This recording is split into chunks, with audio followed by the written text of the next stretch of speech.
Hi guys, and welcome to Relaxation Bedtime History. Tonight we step into a royal forest in the winter of 1263, where snow sifts through the black branches like flour through tired fingers, and the only shelter ahead is a woodland ranger's hut crouched beneath the oaks. You probably won't survive this if your plan is to arrive in thin shoes, complain about the mattress, and ask whether the hut has central heating. It does not. It has smoke, straw, damp wool, and optimism. So, before you get comfortable, take a moment to like the video and subscribe, but only if you genuinely enjoy what I do here. And as you settle in, tell us where you are listening from and what your local time is somewhere in the world. Someone is hearing this at midnight, someone at dawn, and someone is pretending they are not already half asleep. Now, dim the lights and feel the track narrow beneath your boots. You trudge forward under a sky the colour of cold pewter. Snow is falling steadily now, not in the polite little flakes that decorate holiday cards, but in thick, silent clumps that gather on your hood, your shoulders, and the backs of your hands. The path into the forest is already losing its edges.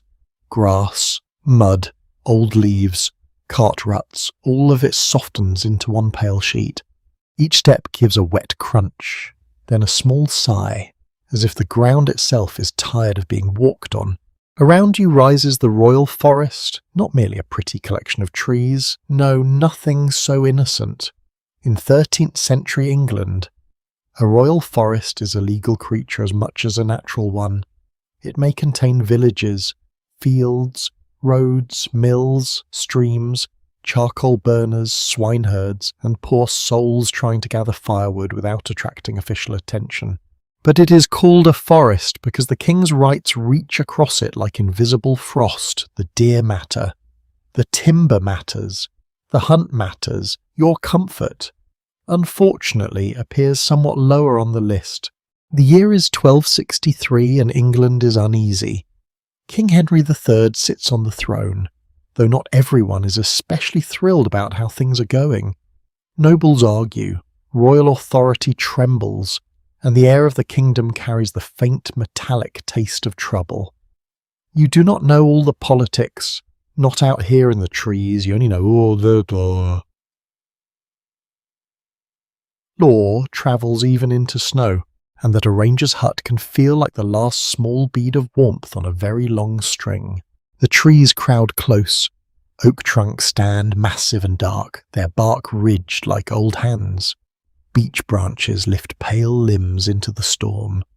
Holly gleams in patches, its leaves slick and sharp under little white caps.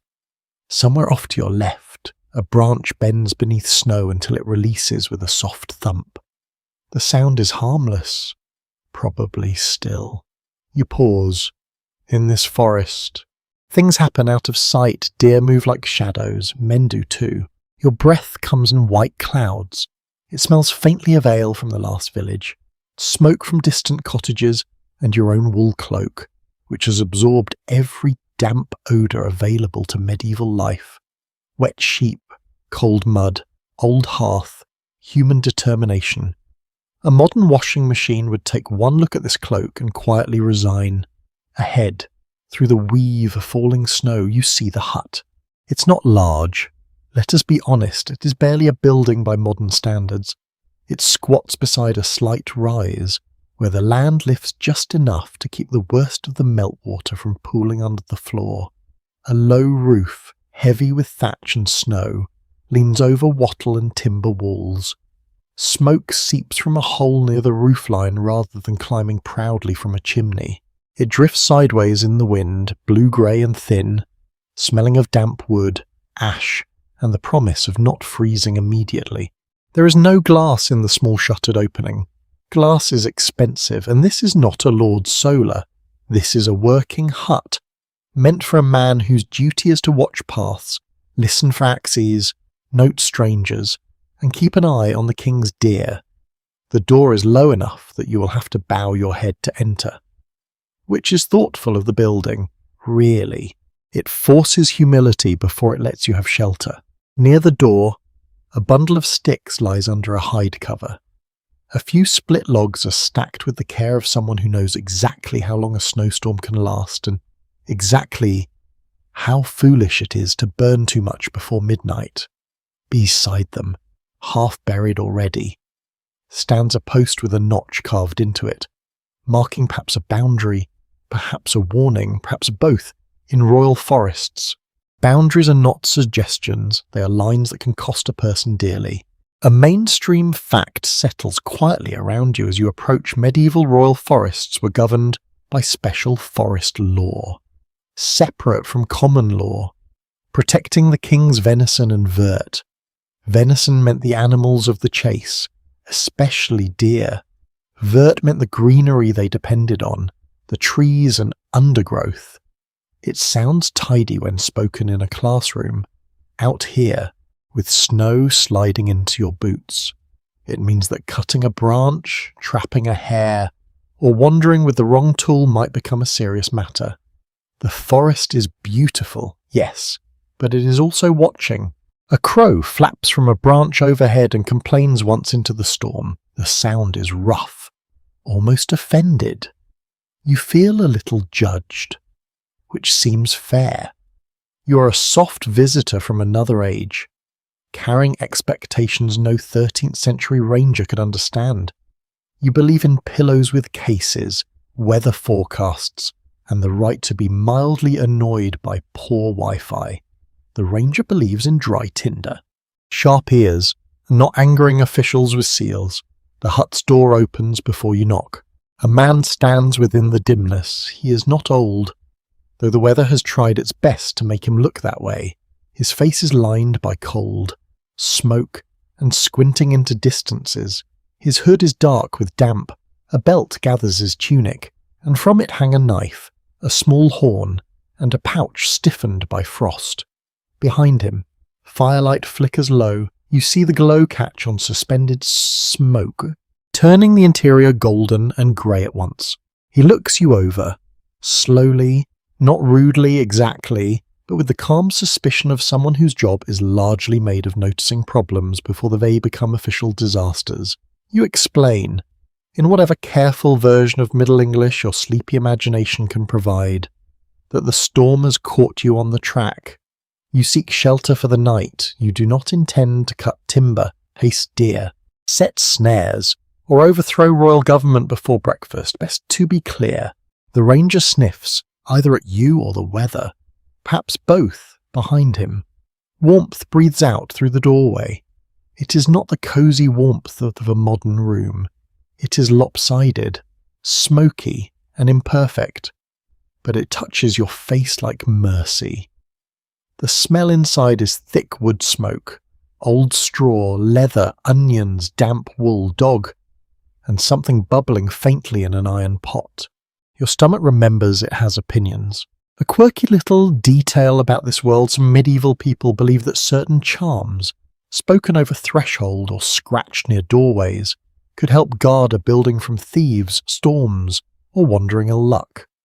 Not every ranger would admit to such things, especially not if a priest were listening. But people are practical in the dark. A cross cut into a beam, a rowan twig tucked where the wall meets the roof, a muttered phrase before sleep. These are small defences when the night is large.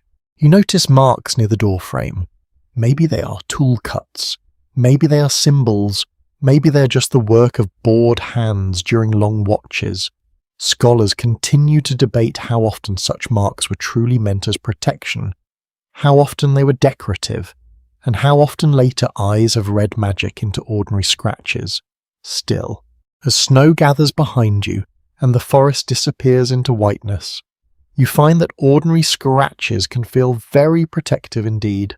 The ranger steps aside. You duck under the lintel and enter. For a moment, your eyes water from the smoke. The hut is darker than you expected, and smaller, and somehow alive with tiny sounds. The pop of damp fuel, the drip of melting snow from your cloak, the soft shift of straw underfoot, the low huff of a dog near the hearth. Annoyed by your arrival, but too comfortable to investigate properly. The wind presses against the walls, testing every gap with cold fingers.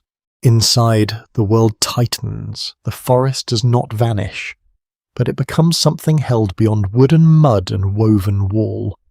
You are still deep in the King's Land, still under law, still under winter. But now there is a roof above you and a fire trying its best. That is not nothing. In 1263 it is nearly luxury. You lower your pack. Snow slides from your cloak in soft clots onto the beaten earth floor. The ranger closes the door, and the storm's voice drops from a roar to a hush, as if someone has placed a thick blanket over the world. Outside, the royal forest fills with darkness. Inside, you begin to learn what it means to pass one winter night in a woodland ranger's hut, where survival is not dramatic, not heroic, not tidy, but made from small decisions. Shut the door, save the fire, share the pot, listen carefully, and do not assume the morning will arrive just because it usually does.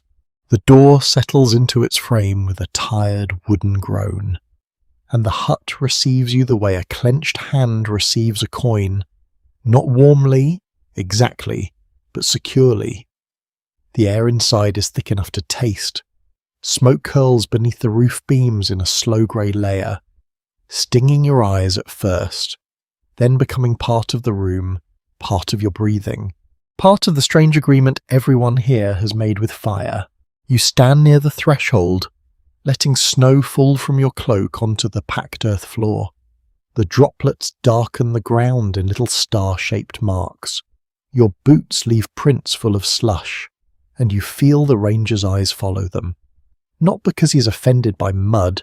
Medieval people are not generally shocked by mud. Mud is practically a neighbour, but wet feet mean wet straw.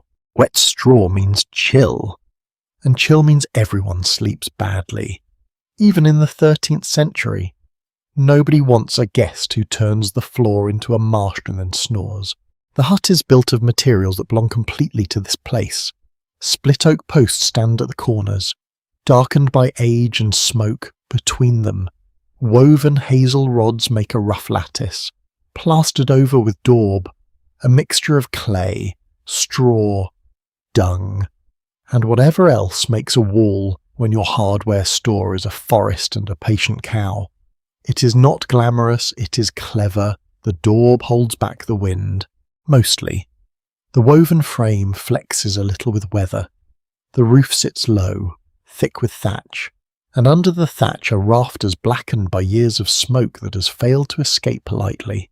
A mainstream historical fact is tucked into every surface around you. Wattle and daub was one of the most common building techniques for ordinary medieval structures in England, because it used local, inexpensive materials and could be repaired without calling in anyone wearing velvet. You can almost feel the logic of it. If a patch cracks, smear it again. If a rod breaks, weave another.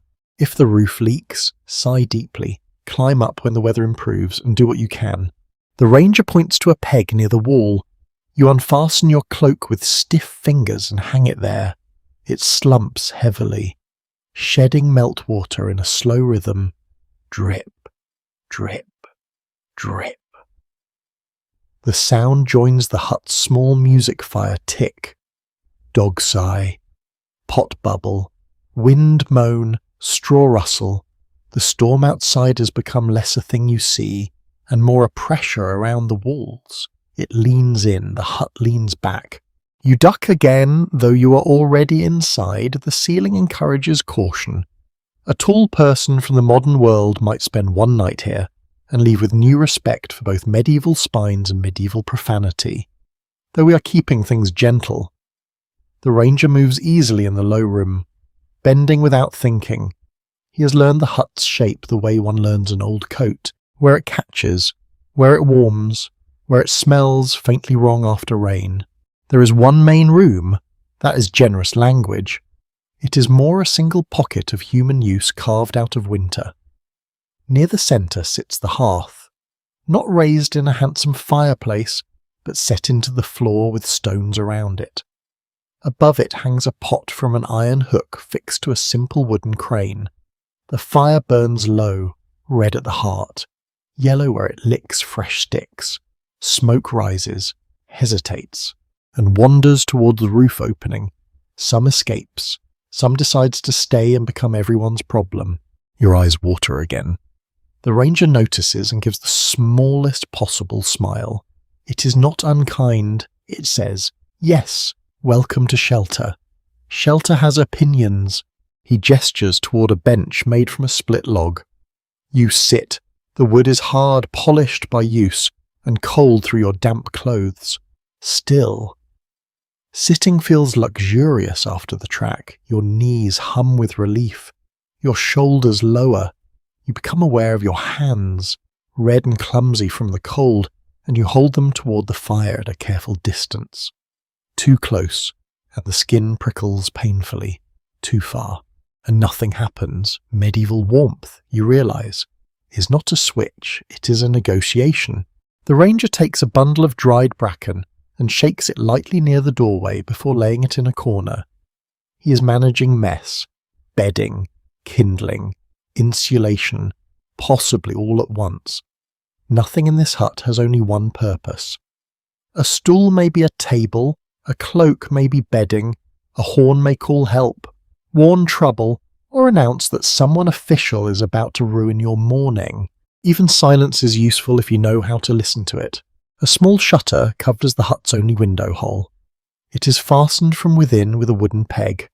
Around its edges, the wind sneaks in thin and sharp.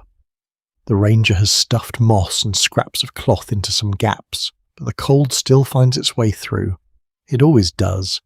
You might think of your own home, where windows seal tight and warm air blows obediently from vents. Here, warmth gathers in islands, near the fire.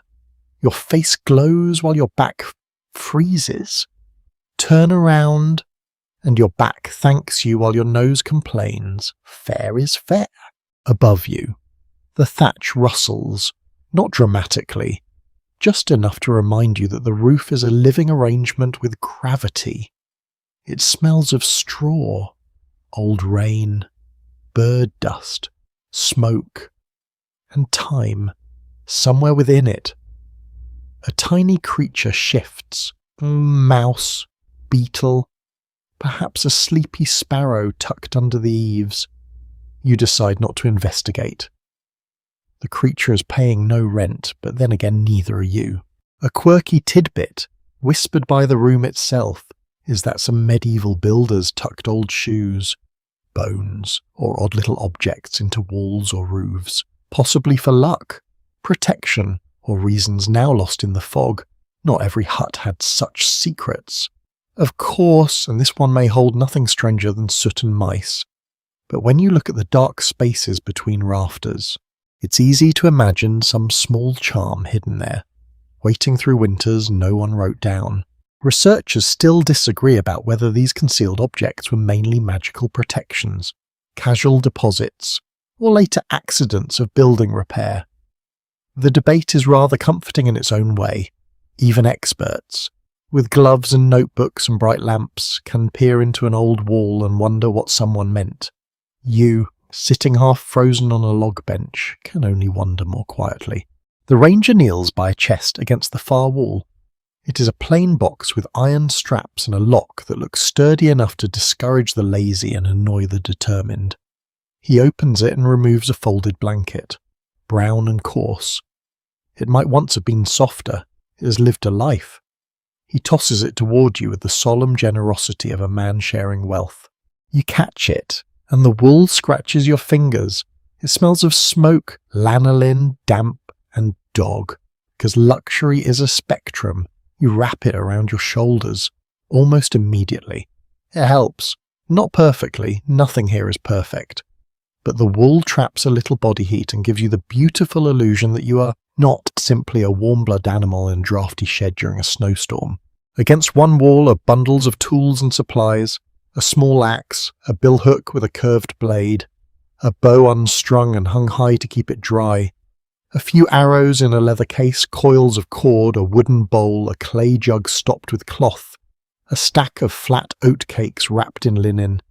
Pegs hold a spare hood, a leather satchel, and something that may be a repair patch or may be too mysterious to deserve a name.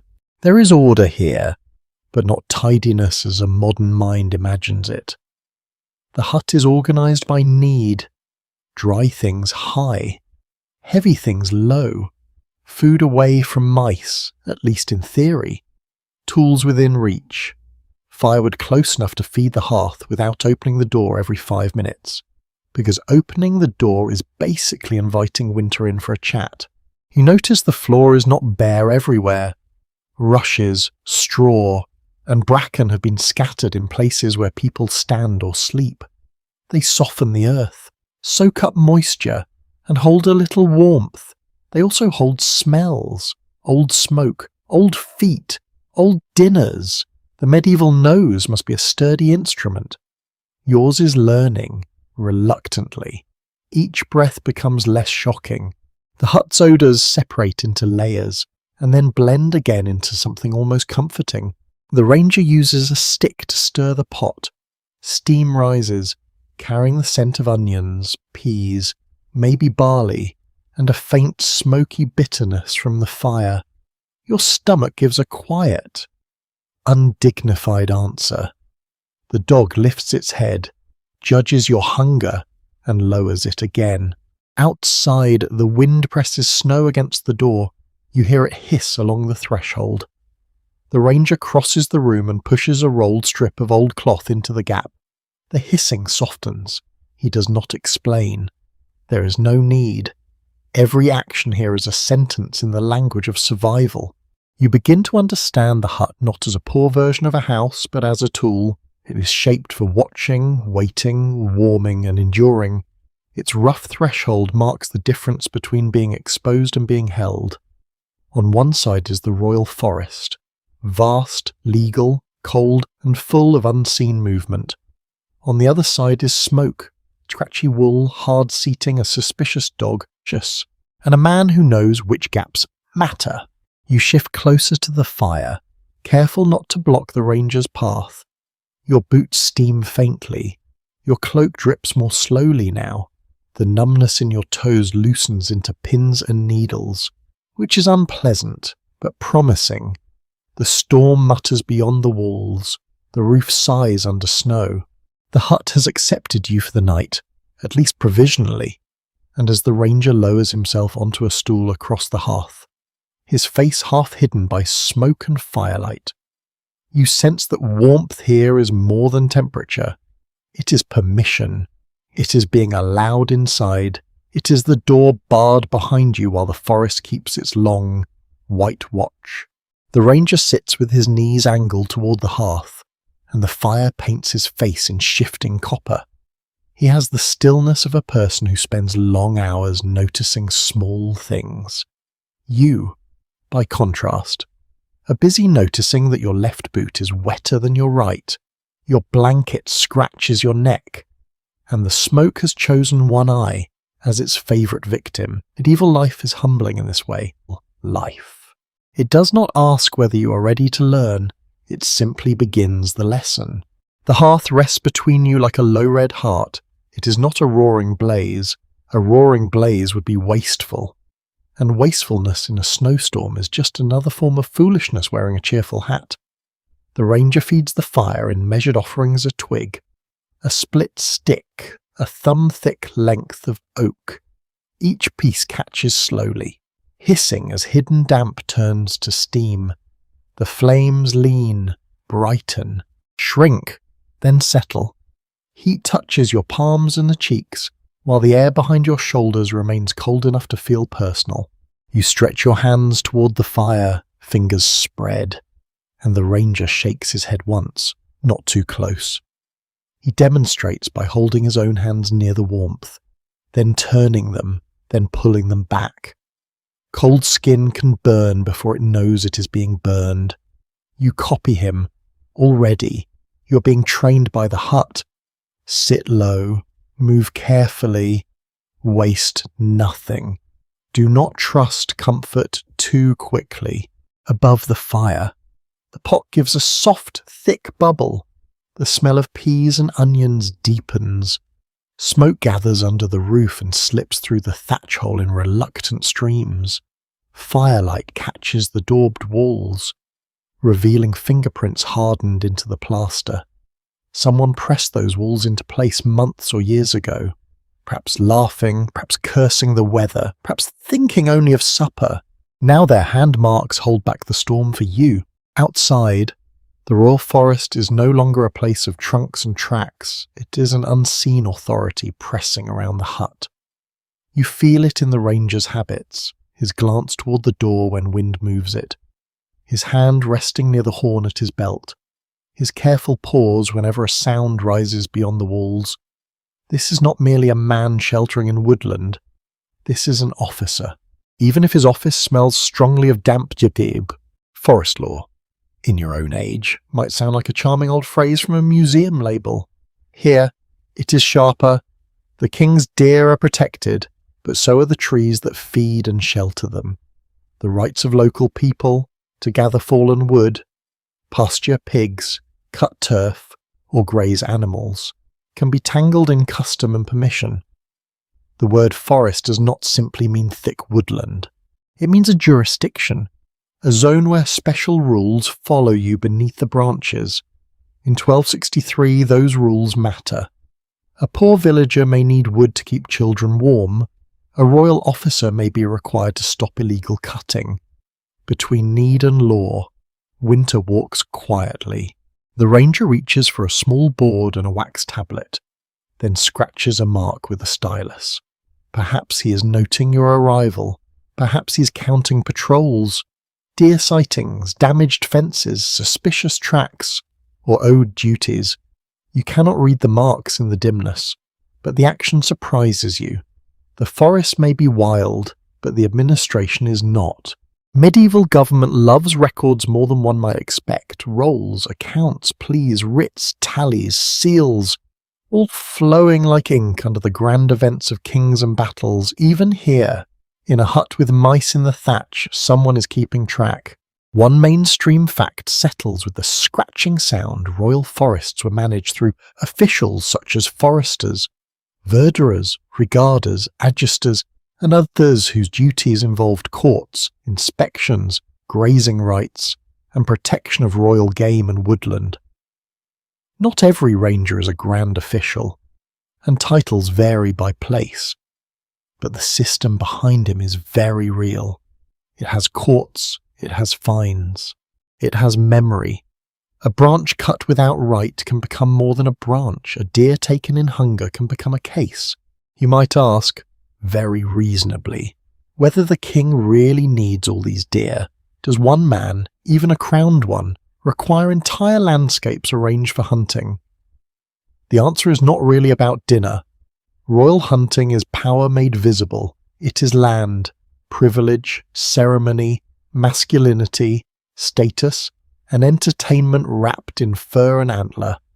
The hunt shows who may ride where, who may command hound, who may carry weapons, who must step aside. A stag fleeing through the trees is also politics moving at speed. The ranger lifts his eyes toward you as if he can hear your modern judgment forming. He would probably not enjoy being lectured about public land management by someone who arrived unprepared in a snowstorm. Fair enough. A small sound comes from the corner. The dog raises one ear. You follow the movement and see, tucked beside the chest, a bundle of sticks bound with cord and a strange little cluster of bones hanging from a peg. They may be from hares, birds, or something used for teaching tracks. Or perhaps they are there for luck. People in this world live close to animals in every sense. They eat them, guard them, fear them, depend on them, read the weather through them, and sometimes blame them for things people are too embarrassed to admit. Here is a quirky tidbit for the edge of the firelight medieval bestiaries, those illustrated books describing animals real and imagined, often mixed observation with moral lessons. Deer might be praised for renewal because they shed and regrow antlers, while creatures such as beavers, pelicans, or even unicorns carried symbolic meanings that wandered far beyond actual zoology. A ranger may not own such a book, but the culture around him is full of animal stories. A deer is never only a deer when kings, priests, poets, and hungry villagers all have opinions about it. Historians continue to dispute how much ordinary woodland workers absorb the symbolic animal lore found in elite manuscripts, and how much they relied instead on practical, local knowledge learned by cold feet and long walks. The truth may be both. A man can know the holy meaning of a stag and still mutter because it has trampled a boundary ditch. The ranger sets the wax tablet aside and reaches for his horn. He does not blow it. He checks the mouthpiece, wipes it with his thumb, and hangs it within easier reach. The horn is polished by use, its curve catching firelight. It could summon help, alert another watcher, or announce movement in the woods. It is a small instrument of sound in a place where sound travels strangely. Snow muffles some noises and sharpens others. A branch breaking nearby may vanish in the wind, while a distant bark may arrive clear as speech. You listen with him. At first you hear only the fire, then the storm, then the hut itself. Thatch settling, wood contracting, a drop of water falling into ash with a tiny hiss, the dog breathing, your own swallow. Once you begin to listen, silence becomes crowded. The ranger speaks quietly at last. His words are rough, partly lost to the crackle of the hearth, but you gather their shape. The forest has been tense. Men have been seen near the western boundary. Timber cut where it should not be. A hind found wounded 2 days ago. Perhaps poachers, perhaps desperate tenants. Perhaps boys proving bravery in the stupid way boys have always proved bravery, by making tomorrow's problems for everyone else. He glances at the door again. You feel the law outside now not as an abstraction, but as something that may knock. The king is far away, yet his forest is here. The poor are near, though hidden by snow. The ranger stands between them, neither lord nor peasant, neither entirely powerful nor entirely safe. His hut is not just shelter from weather, it is a small outpost in a contested landscape. Firelight lowers. The ranger takes the poker and draws embers together, banking them so they burn more slowly. Red coals glow beneath a skin of ash. It is beautiful in the drowsiest way, like stars buried under grey cloud. He adds one thicker piece of wood and waits until its edge catches. Your blanket has warmed around your shoulders. Your boots still steam faintly. The pot murmurs. The smoke has thinned just enough that your eyes stop complaining every second and move to every third second. A major improvement. Outside, the snow thickens on the roof, softening the world one flake at a time. Inside, fire and law keep company. One protects your body, the other shapes every path beyond the door. You sit between them, listening to the ranger's quiet breathing and the far hush of the king's forest. And you begin to understand that a night here is not simply about sleeping in a hut, it is about being held, very briefly, inside the warm centre of a system much larger, colder, and stranger than yourself. The fire lowers itself into a steadier glow, and beyond the hut the snow begins to claim the track completely. You can feel it happening, though you cannot see it. There is a certain change in sound when a path disappears. The wind no longer skims over ruts and frozen puddles.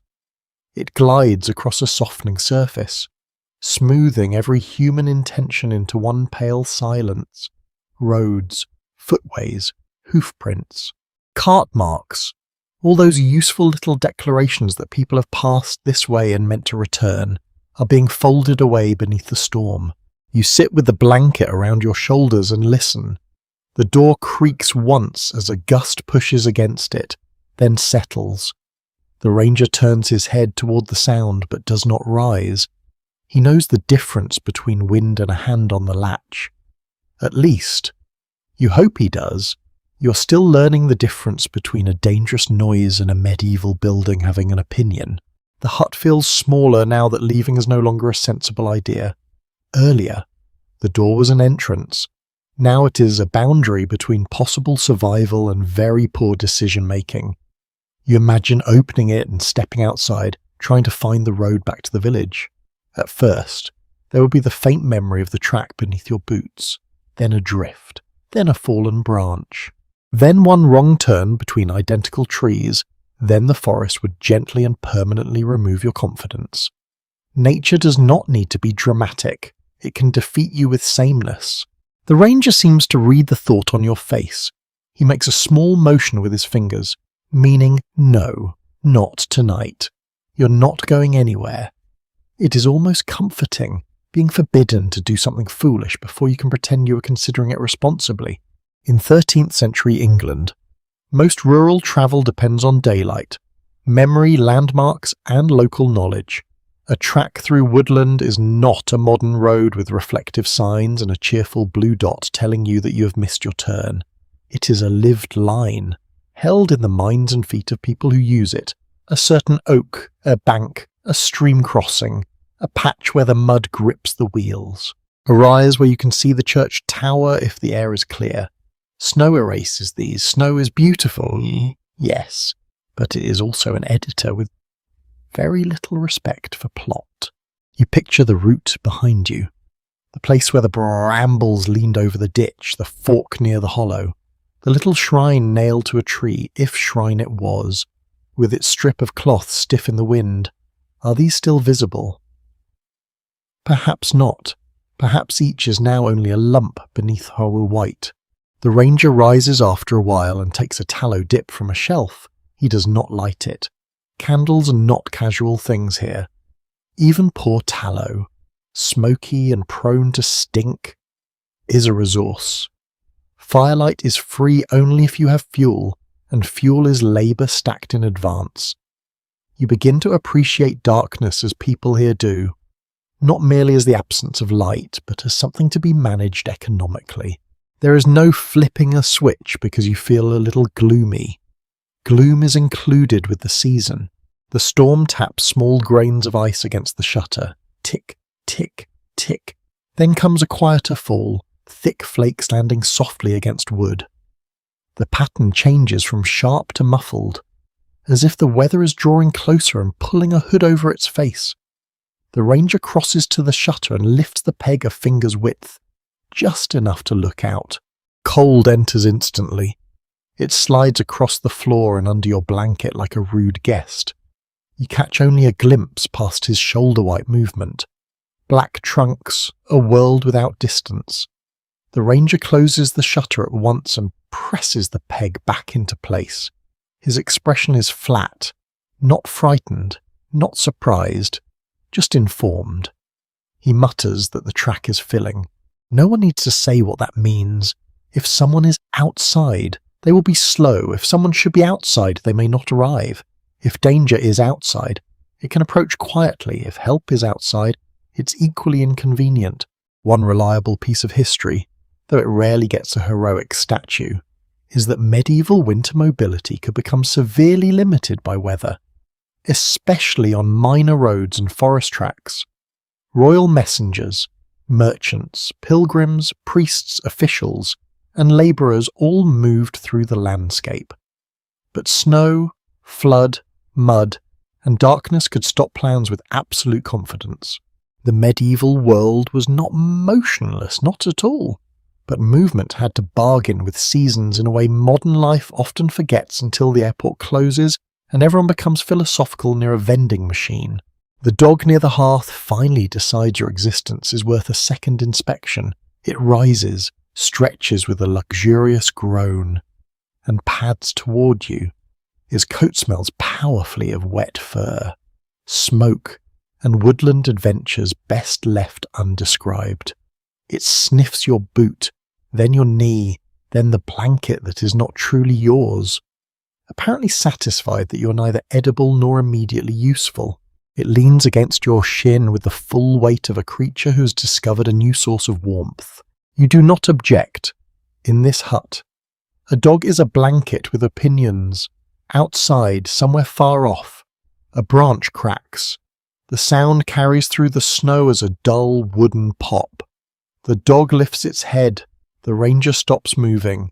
For a moment, all three of you listen, joined by attention. Nothing follows. The dog lowers its head again, but more slowly this time. There is an odd little belief, found in many corners of medieval and later rural life, that weather could reveal moral or supernatural disturbances, a sudden wind, a strange cry in the trees, an unnatural silence. Learned theologians might frown at too much superstition, but ordinary people often lived with a layered understanding of the world. A storm was weather. Certainly, it was also a sign, perhaps, or a trial, or a mood sent through creation. You may not believe the branch cracked for any reason beyond snow weight and physics.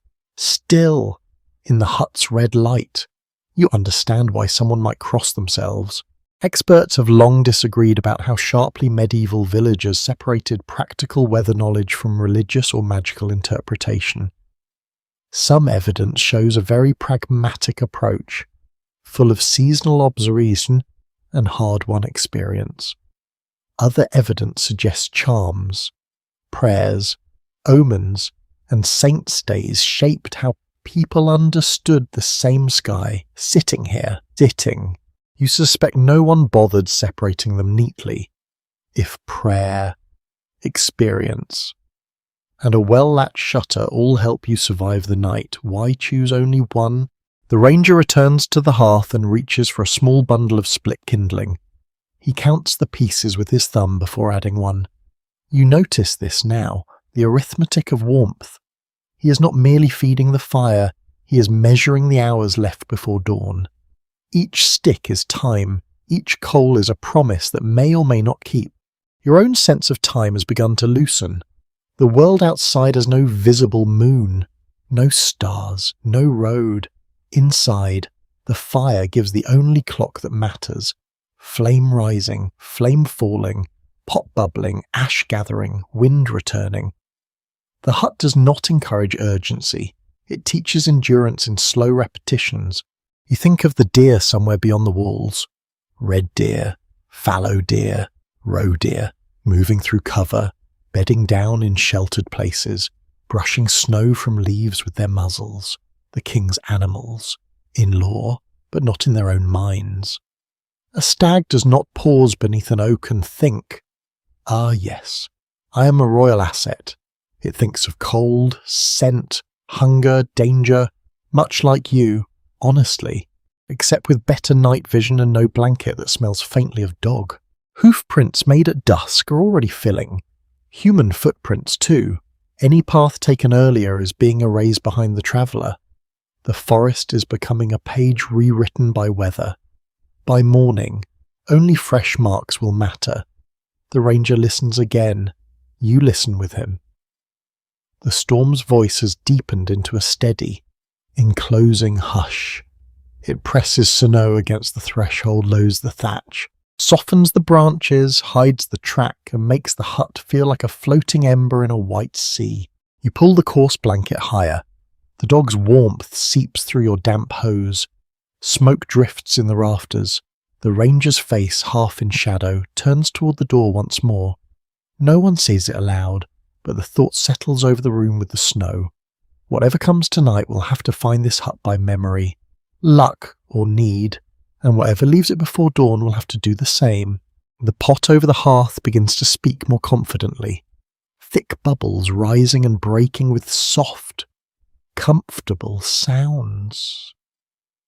It is the sort of noise that makes the body believe in civilization again. A few minutes ago, you were a damp creature stumbling through a royal forest while snow erased your choices. How you are still damp, still in a forest, still technically surrounded by laws that care more about deer than your toes.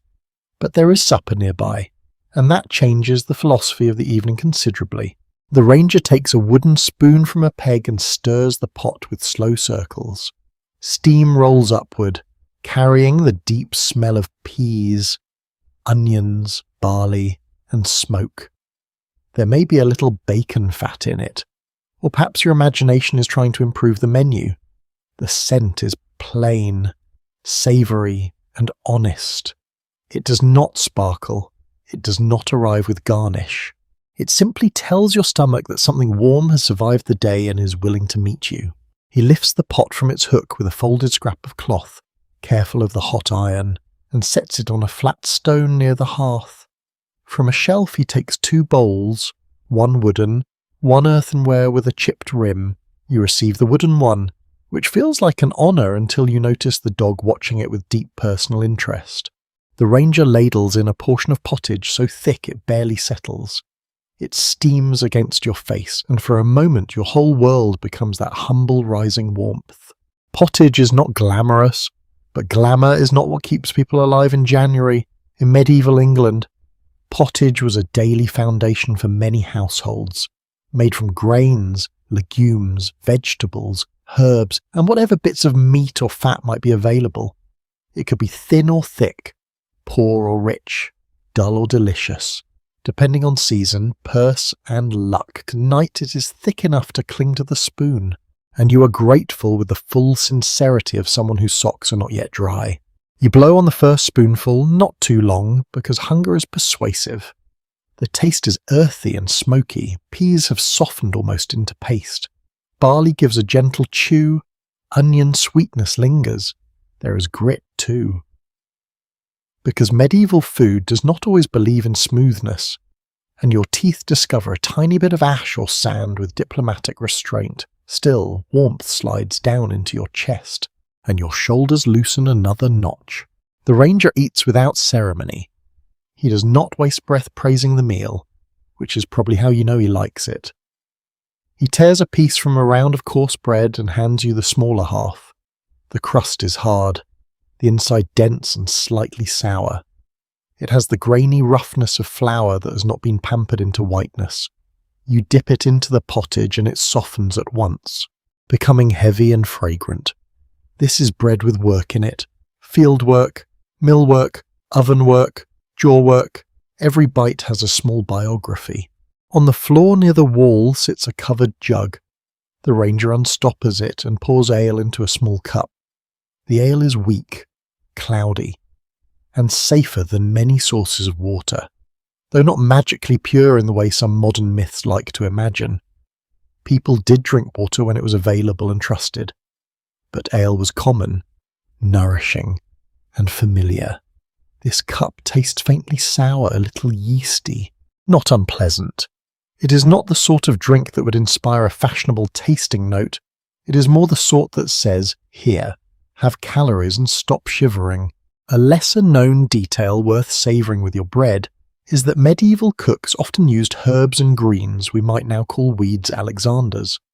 Sorrel, nettles, leeks, parsley, and whatever local knowledge allowed. Some ingredients were gathered from hedges and wood edges, some cultivated in gardens, some dried or preserved. A winter pottage could carry memories of warmer months in ways too modest for chronicles to notice. Somewhere in this bowl, perhaps, is a leaf cut in autumn, dried near smoke and dropped tonight into the pot like a quiet promise that the year turns. Food historians continue to puzzle over how varied ordinary diets really were across regions and seasons, because records often describe rents, rules, and elite purchases better than they describe an everyday bowl beside a tired fire. Archaeology, account rolls, carbonized seeds, dental remnants, and experimental cooking all add pieces, but the full flavour of ordinary meals remains partly beyond reach. You understand that gap while eating. A written record might say peas and barley. It cannot quite say how good they taste when snow blocks the door. The ranger nods toward your bowl as if to ask whether it is enough. You nod back, perhaps too quickly. A second ladle arrives. You accept with reverence. Modern politeness can step aside. In this century, refusing hot food in a storm would be eccentric at best and suspicious at worst. The dog receives a crust softened in broth and takes it away with the solemn dignity of a minor official collecting a fee. You remember the earlier invisible boundaries of the forest, the rules around venison and vert. And here is another law. Smaller but no less firm, the dog expects payment for tolerating guests. It chews near the hearth, eyes half closed, utterly convinced of its place in the household economy. Conversation comes slowly, in fragments. The ranger asks where you are bound. You give the name of a village beyond the trees. He grunts. Too far in this weather. He asks whether you passed anyone on the track. You mention the shrine or cloth-marked tree. The fork. The last faint hoof prints before the snow thickened. He listens more closely to that. Hoof prints matter. A rider in the forest after dusk can be ordinary, official, foolish, or illegal, and the difference may depend on details half hidden by weather. He tells you that the last hard frost drove people deeper into the woodland for fuel. Fallen branches vanish quickly near settlements. Deadwood is never as abundant as officials imagine when they are warm indoors. Women, children, old men, servants, and labourers often gather what they can carry. And custom may allow certain rights, but customs fray under pressure. A storm does not care whether a branch is legally gathered or technically stolen. A cold hearth cares even less. You spoon up more pottage and feel the moral neatness of law soften. Earlier, the forest rules sounded crisp. Protect the king's deer. Protect the trees. Punish trespass. But supper has a way of humanizing everything. You imagine a cottage at the edge of the forest, a child coughing, a mother scraping the last meal from a pot, a father looking toward dark trees and thinking of a dead branch just beyond a boundary. Then you imagine the ranger, required to report cutting, answer to superiors, guard resources, and keep order in a place where need walks on cold feet. History rarely offers the courtesy of simple villains. The ranger's own meal is no richer than yours. This matters. He is an officer of the forest, but not a lord at ease. His authority is real, yet his comfort is thin. He has a hut, a fire, a horn, tools, obligations, perhaps wages, or customary privileges, and a long list of ways to become unpopular. A man may serve power without possessing much of it. That thought sits quietly beside the bowl. The wind rises and sends a powdery scrape of snow along the wall. The shutter trembles. Neither of you moves. The sound passes. The pot, now lighter, gives a final lazy bubble as if satisfied with its contribution to civilization. You use the last of your bread to clean the bowl. This is not a dainty act, it is practical. A washed bowl requires water, and water requires effort. And crumbs are food, and food is not a decorative concept. The ranger approves, or at least does not disapprove, which may be the same thing in his emotional vocabulary. Your body grows heavier with warmth, not sleepy yet, not fully, but fed enough for the edges of fear to blur. Hunger sharpens every sound, food softens it. The storm outside continues its patient work, covering track and route and boundary mark. But inside the hut there is a temporary peace made from peas, barley, bread, ale, smoke, and shared silence. You hold the empty bowl in both hands, enjoying the last heat trapped in the wood. The fire glows low. The ranger scrapes the pot clean, sets aside what little remains, and covers it carefully. Nothing is wasted, not fuel, not broth, not crumbs, not daylight, not trust. Beyond the door, the king's forest is still vast, cold and watching. But for now, supper has drawn a small circle around you. Within it, law loosens, suspicion rests, the night becomes almost bearable. The last warmth of supper lingers in your hands. Even after the bowl is set aside, it stays in the hollow of your palms like a memory of sunlight. The ranger rinses nothing yet. He wipes the spoon with a scrap of coarse cloth, sets the pot near the hearth, and gives the dog one brief look that says the rest is not for you. My hairy friend. The dog pretends not to understand this cruel legal judgment and lays its chin on its paws. The hut grows quieter after eating, not silent, because silence in a winter hut is never empty. The fire makes a sleepy clicking sound as sap pockets burst inside the wood. Snow slides in soft whispers from the thatch. The wind noses along the walls, searching for weakness, somewhere above, in the dry darkness under the roof.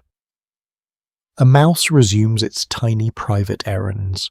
You feel your body begin to loosen, but the ranger does not. If anything, he becomes more alert. It is subtle. His shoulders square a little, his head turns more often toward the door. His hand rests near the horn again, not clutching it, simply knowing where it is. Supper has ended the domestic part of the evening. Now the night watch resumes. You listen too, because listening is contagious. At first you hear everything and understand nothing. The hut groans, the shutter taps, the fire sighs. The dog's breathing thickens and thins.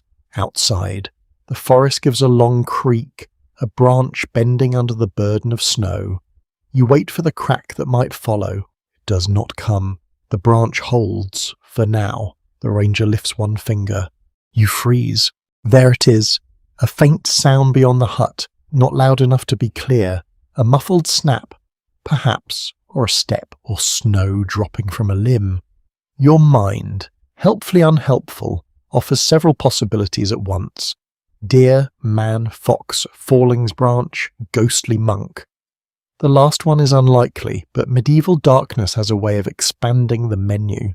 The ranger rises without haste and takes the bow from its peg.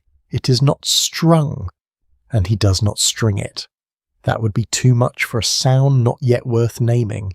Instead, he reaches for the staff by the door, a stout length of wood polished where his hand often grips it.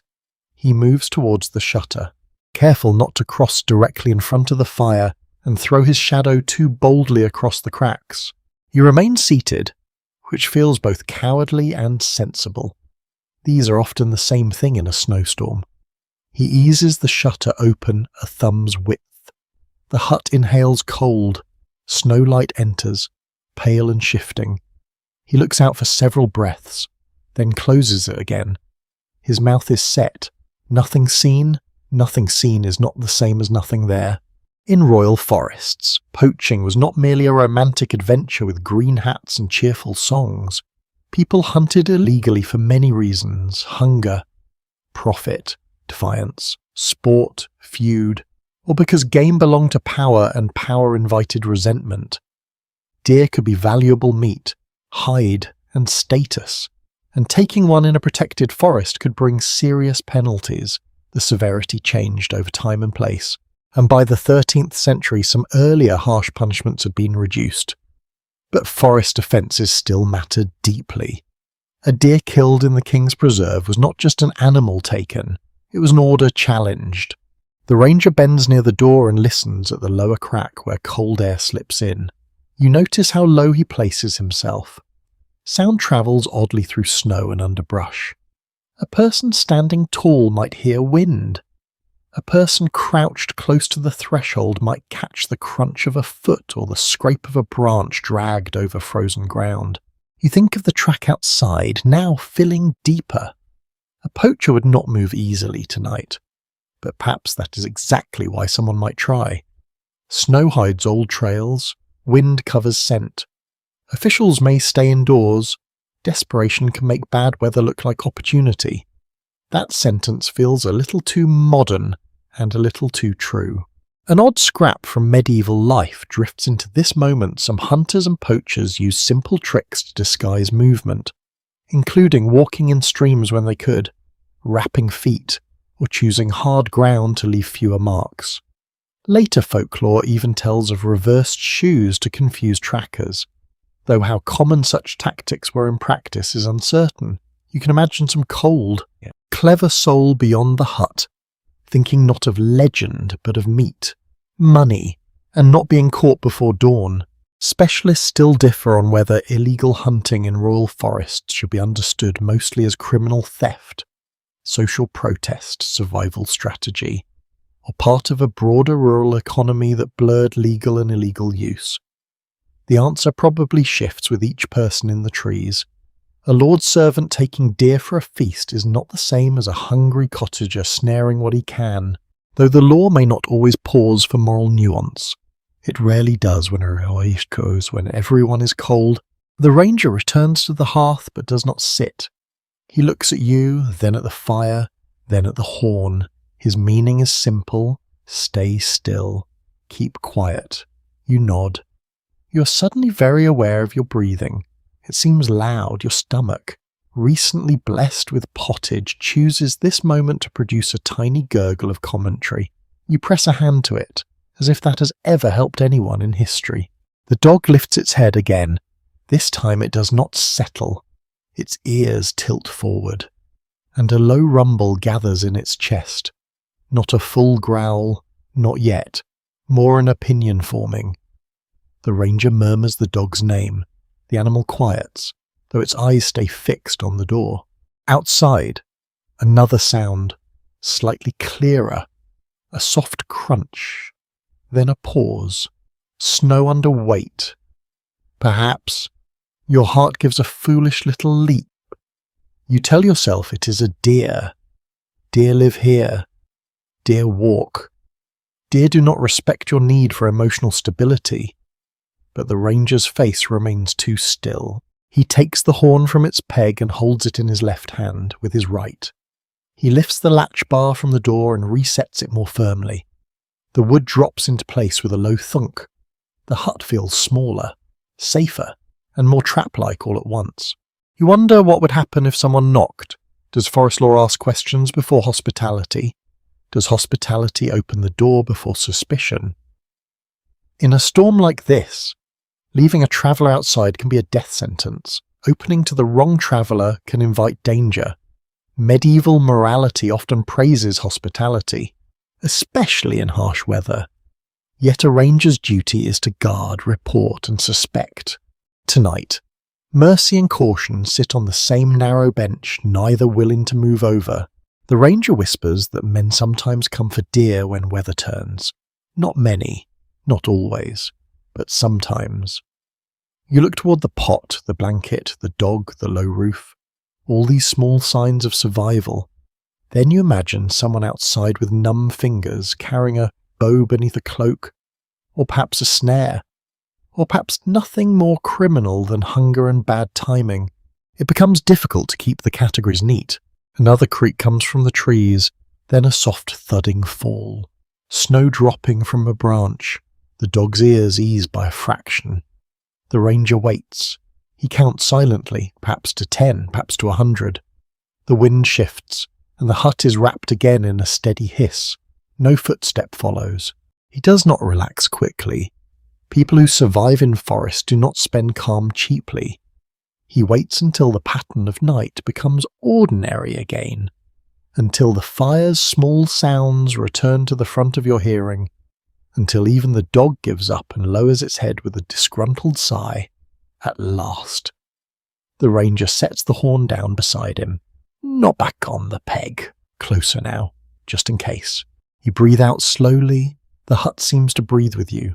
Smoke lifts. Embers glow. Snow presses against the world. The possible poacher, if there was one, has vanished into weather, or was never there, or stands still among the trees, listening as you listen, held in the same cold pause. That uncertainty is the true companion of the night, not danger itself, but the thought of danger moving just beyond the shutter, where the king's forest keeps its secrets under deepening snow. The ranger keeps the horn close to his knee, and for a while neither of you speaks. The possible footstep outside fades into the larger breathing of the storm. The dog has returned to pretending it was never concerned, which is generous of it. Though one eye remains open, your own body, less professional, continues to behave as if every faint scrape against the wall deserves a full council meeting. After some time, the ranger reaches for the bow hanging above the chest. He does it slowly, not because he intends to rush outside like some heroic fool in a ballad, but because the night has reminded him that tools should be checked before they are needed.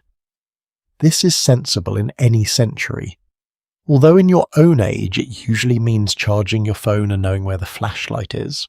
Here it means inspecting wood, cord, horn, steel, wax, and memory. The bow is simple and serious, unstrung, It curves gently in his hands, a dark length of shaped wood polished by use.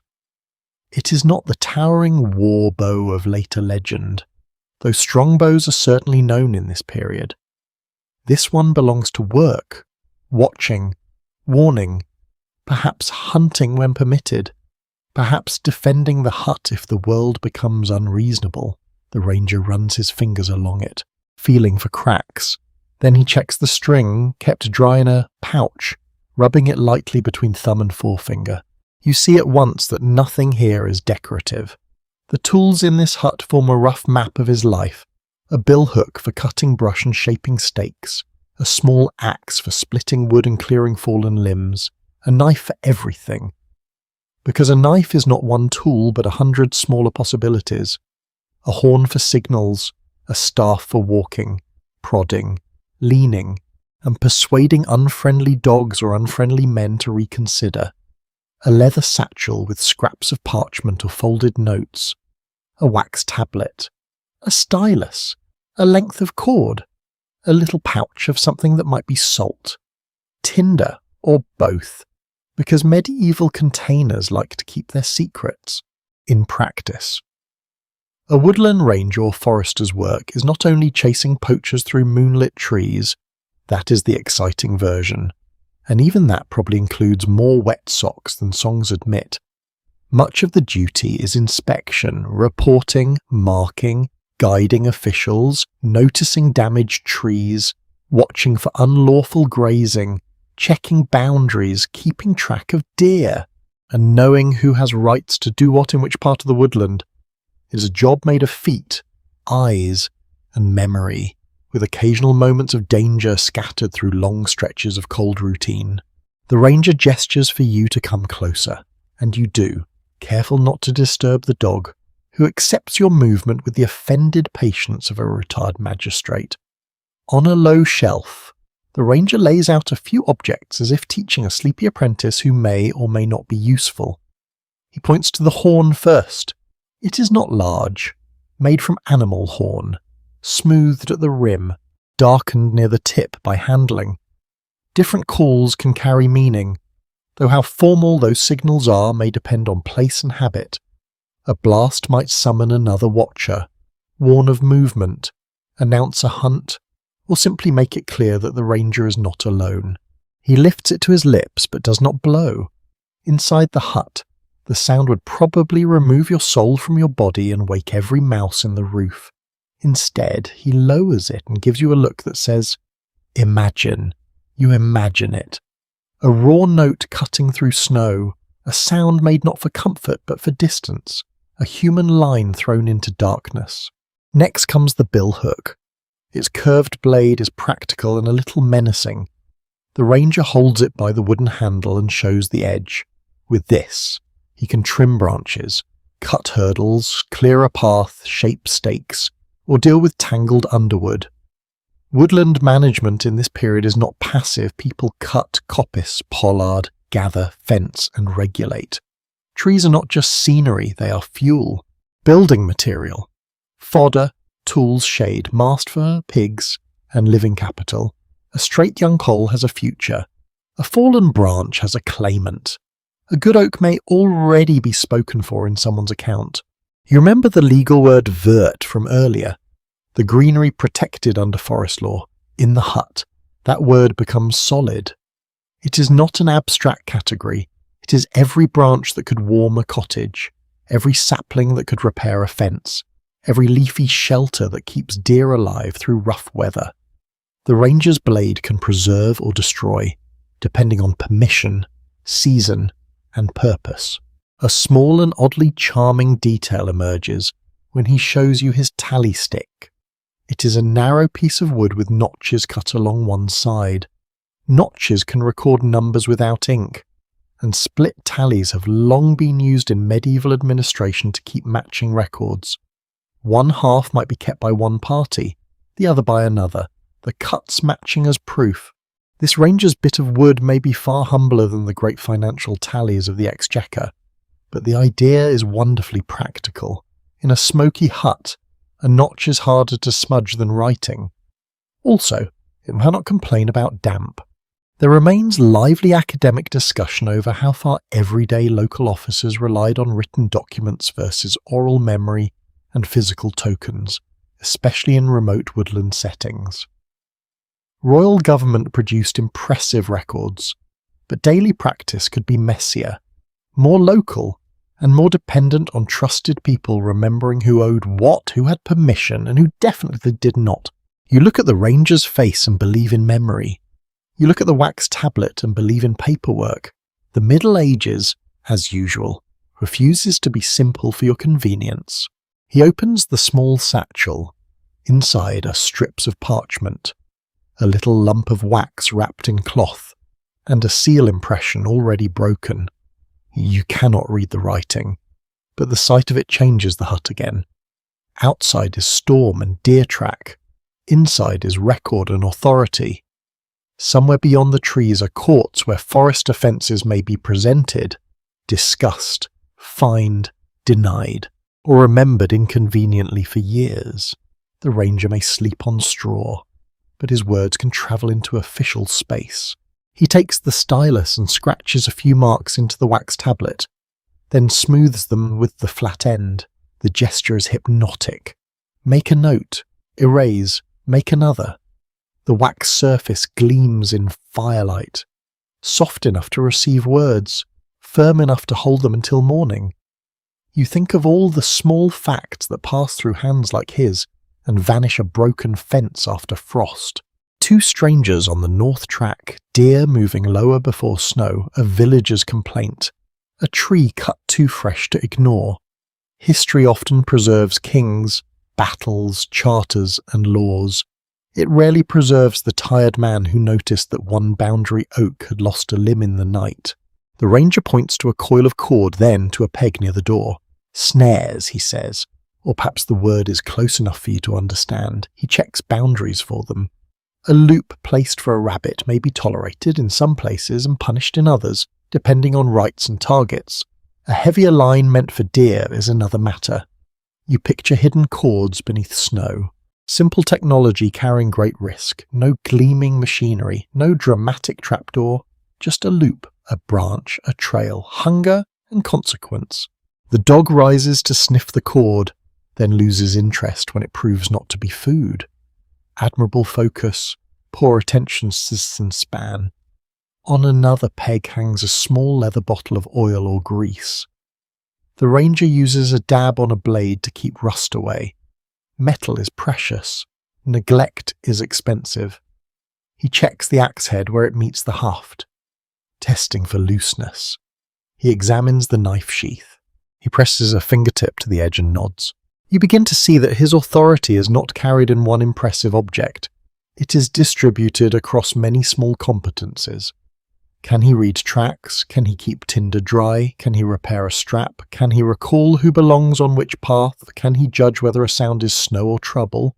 Can he stand outside long enough to matter and come back with his hand still working? This is not the romance of the forest. This is the maintenance of it. The storm gives another heavy stunk sigh against the wall. Snow slides from the roof in a soft rush and lands beside the hut with a muffled thud. You flinch. The ranger does not.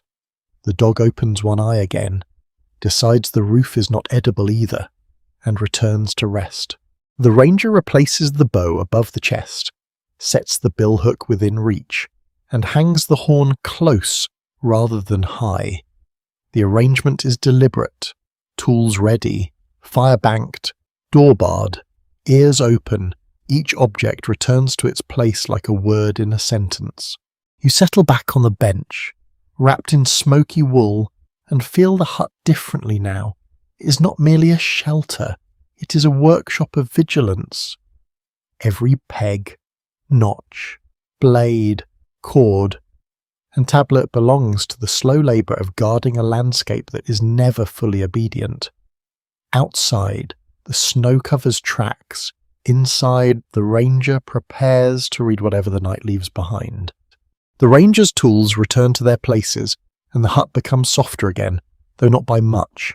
The hard shapes of blade, horn, bow, cord, and staff fade back into shadow, and the fire reclaims the centre of your attention.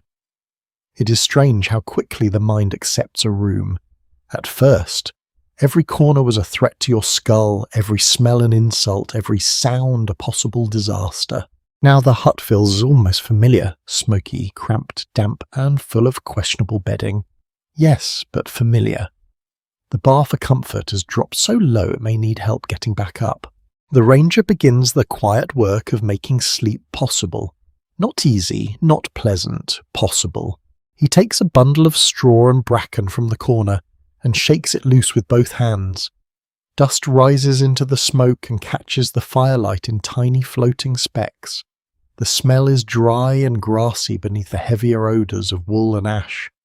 He spreads the bedding along the wall farthest from the door, where the draughts are weaker and the floor rises just enough to be less cold. You watch carefully, because this is not random nest-making. This is old knowledge. Keep away from the threshold. Keep near enough to the hearth to borrow warmth, but not so near that sparks can find you. Avoid the damp patch under the dripping cloak. Leave a clear path to the door, in case the night decides to become complicated. The dog, recognizing the sacred ritual of bedding, immediately walks through the straw and circles twice as if personally supervising the arrangement. The ranger mutters at it. The dog ignores him with the confidence of an animal who knows it has seniority in the hut. You help gather another armful. The straw scratches your palms and sleeves. Some pieces are stiff enough to poke through cloth, and some are soft, broken, and sweet-smelling. It is not the clean golden bedding from a painting. It contains dust, bits of leaf, a feather, and something that might once have belonged to a mouse's opinion of architecture. Still, when spread thickly, it gives the floor a little forgiveness. For many ordinary medieval sleepers, beds were not the high carved frames and heavy curtains shown in noble households. Those existed for the wealthy, of course, along with feather mattresses, linen sheets, and hangings that trapped warmth and displayed status. But poorer people often slept on straw, chaff, rushes, simple pallets, benches, or shared low bedding near the hearth. Comfort was layered from what was available plant matter beneath. Wool over, clothing kept on, bodies close, animals nearby, smoke above, prayers somewhere in between. Sleeping alone in a quiet private room would seem to many people less like freedom and more like wasteful loneliness with extra cold. The ranger tosses you another rough cover. Thinner than the first, you lay it over the straw. Its surface is coarse and uneven, patched in two places. The wool has hardened slightly from old damp and smoke. It will itch. That is not a prediction. That is a treaty already signed by your skin in the 13th century. You remove your outer boots slowly. This is delicate work because they are wet, stiff, and reluctant to release you. Your stockings or hose are damp at the toes. You do not have dry replacements because you are, in this bedtime experiment, poorly prepared in a historically authentic way. The ranger points to a spot near the hearth where you can set the boots to dry but not too close. Leather shrinks, cracks, and hardens if overheated. The fire that saves you can ruin your only footwear. Medieval warmth remains a negotiation, and tonight it has brought paperwork. Your feet meet the cold air and immediately regret being feet. You flex your toes. They ache, then sting, then slowly remember that they are attached to a living person. You rub them through the damp cloth and tuck them under the blanket, across the hearth. The ranger keeps his own footwear on longer, perhaps because he may need to rise quickly. Duty sleeps lightly, if at all. A curious habit from many medieval households was sleeping in such of the clothing worn during the day, especially in cold weather, night clothes in the modern sense, were not standard for people of modest means. You did not slip into soft pyjamas printed with cheerful stars. You loosened belts, removed wet outer layers if you could, kept warm layers on, and hoped the fleas were feeling contemplative rather than ambitious. Privacy was limited, fabric was valuable, and laundry was labour. The idea of a separate outfit just for unconsciousness might sound charmingly luxurious, like owning a spoon for each emotion. There is still discussion among historians of domestic life about how often poorer households change sleeping materials, how carefully straw was refreshed, and how much regional custom shaped arrangements. Written sources tend to notice beds when they are property worth listing, while the bedding of the poor disappears into implication, archaeology, and occasional complaint. You lie back on the straw and immediately understand why the evidence is incomplete. Nobody writes a long record of ordinary discomfort unless they are either very bored or trying to get out of rent. The ceiling seems lower from the bedding. Smoke gathers above you in a dim lid. The thatch crackles faintly as snow shifts on top. Your view is made of rafters, soot, hanging tools, and the underside of human endurance. The fire glows at the edge of sight.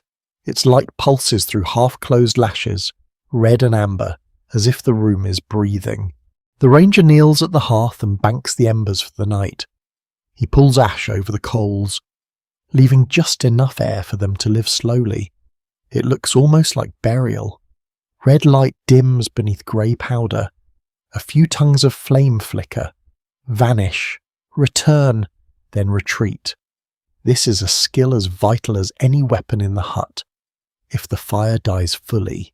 Morning begins with cold fingers and difficult tinder. If it burns too hot, fuel is wasted and sparks may wander. Sleep depends on controlled ember, on trust that the heat can be slowed without being lost.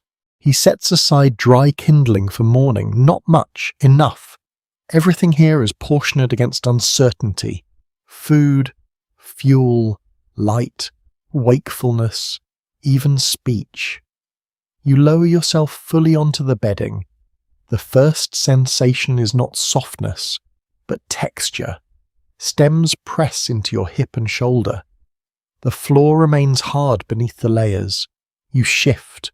The straw crackles loudly. You freeze, embarrassed by the noise. The dog sighs in a way that suggests deep disappointment in your woodland manners. You try again, slower. Your body finds a compromise rather than comfort. One knee slightly bent, blanket tucked under the shoulder, feet angled towards the hearth, pack beneath your head, because a pillow is just a bag that has accepted a new career. The pack smells of leather, damp cloth, and the faint ghost of bread. It is lumpy. You're grateful. The ranger lies down closer to the door than you do. That, too, is a kind of hospitality. He takes the colder, more watchful position between guest and threshold. The dog chooses the space between you both, shamelessly selecting maximum warmth and minimum responsibility. Its back presses against your calf. You accept this arrangement as one of the evening's better developments. Outside, the storm continues without needing applause. Snow taps, slides, gathers. Wind moves through branches with a long, breathy sound, like the forest is telling itself a story too slowly for human understanding. Inside, your own breathing begins to lengthen. The pottage sits warm in your belly. The blanket traps your heat in uneven because smoke soft as the edges of the smoke softens the. Yet sleep does not arrive all at once. It approaches in small negotiations. First your hands unclench, then your jaw loosens. Then the sounds become less separate. Fire, wind, dog, roof, breath, all blending into one rough lullaby. You think of the royal forest outside, still legal, still dangerous, still full of deer and rules and hidden tracks, but from the floor, wrapped in wool and smoke. The law feels far away. Cold is nearer, straw is nearer, the dog's warm ribs are nearer. You close your eyes. Behind them, snow keeps falling. The hut holds, the embers hold. Your body, fussy modern thing that it is, begins to believe it may survive the night after all, provided it lowers its standards, keeps its blanket close, and does not ask too many questions about what just moved in the thatch. Something rustles above your head. You open your eyes into the smoky dark and hold very still. because stillness feels like wisdom when you cannot see what has decided to share the roof with you. The sound comes again, a tiny skitter, then a pause, then the faintest scratch of claws or feet against thatch. The ranger does not move, the dog does not move. This suggests either the sound is ordinary, or everyone else in the hut has accepted their doom with admirable calm. You breathe out slowly. Another rustle travels along the wall. Lower this time, straw shifts near your hip. Your imagination, now fully employed, presents a procession of possibilities: mouse, rat, beetle, weasel, demon, very small tax collector. The last one seems unlikely, but in royal forests, administration does have a way of appearing everywhere. The dog finally lifts its head. Its ears tilt. It gives one soft puff through its nose and settles again. A mouse, then, or at least something too small to justify leaving the warmth. You feel both reassured and mildly insulted that the dog has ranked your panic beneath its need for sleep. The hut is not only occupied by you, the ranger, and the dog, it is a crowded little ecosystem. Mice move through roof and wall, searching for crumbs, seeds, scraps, and the luxury estate represented by your pack. Fleas wait in bedding and fur with the patience of tiny medieval landlords. Beetles tuck into wood and thatch. Spiders keep their corners. Perhaps a louse explores a seam in someone's clothing, pursuing its destiny with awful determination. The building breathes with more lives than its size should allow. This is one of the quiet differences between your world and this one. Modern privacy, cleanliness, and pest control have trained you to think of a room as belonging mainly to humans. Here, that idea would seem optimistic, perhaps even boastful. A hut is shared space: people, animals, insects, smoke, straw, food, tools, damp, and cold all negotiate for position. You are not the master of the interior. You are one warm creature among many. A common truth of medieval domestic life was the closeness of humans and animals, especially in modest rural settings. Dogs, cats, poultry, livestock, and pests all existed near household space in varying degrees, depending on wealth, season, region, and building type. Even when larger animals were kept outside or in separate byres, the smells, sounds, labour, and parasites of animal life came indoors easily. The boundary between human comfort and animal presence was thinner than yours is likely to be. Tonight, it is approximately the width of one hairy dog leaning against your leg. The dog twitches in sleep, one paw jerks, then another. Perhaps it dreams of chasing deer, which would be professionally awkward in this household. Perhaps it dreams of crusts, more likely crusts. The ranger, lying near the door, gives a low, sleepy breath but does not wake. His hand remains near the staff, even asleep. He belongs to the threshold. You shift slightly, and the straw answers with a loud crackle. From the darkness above, something freezes. You freeze too. For several breaths, the hut becomes a meeting of creatures pretending not to exist. Then the roof mouse resumes its business, apparently deciding that you are large, clumsy, and beneath concern. A strange little note from medieval medicine drifts into the room like smoke. People had many explanations for bites, itches, and skin troubles, some practical and some wonderfully wrong. They understood lice and fleas as visible nuisances, certainly, and combs were used to remove them. But ideas about disease often involved balances of humours: corrupt air, divine testing, diet, season, and moral order. A flea bite was a flea bite.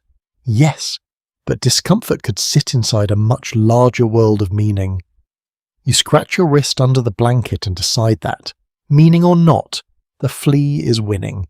Researchers remain divided on how we should interpret medieval attitudes toward cleanliness.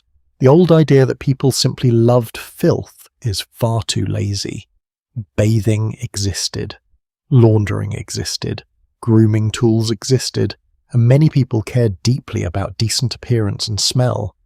even if their methods and standards differed from yours. At the same time, poverty, cold shared bedding, smoke, and limited resources made perfect hygiene impossible. The evidence asks for balance.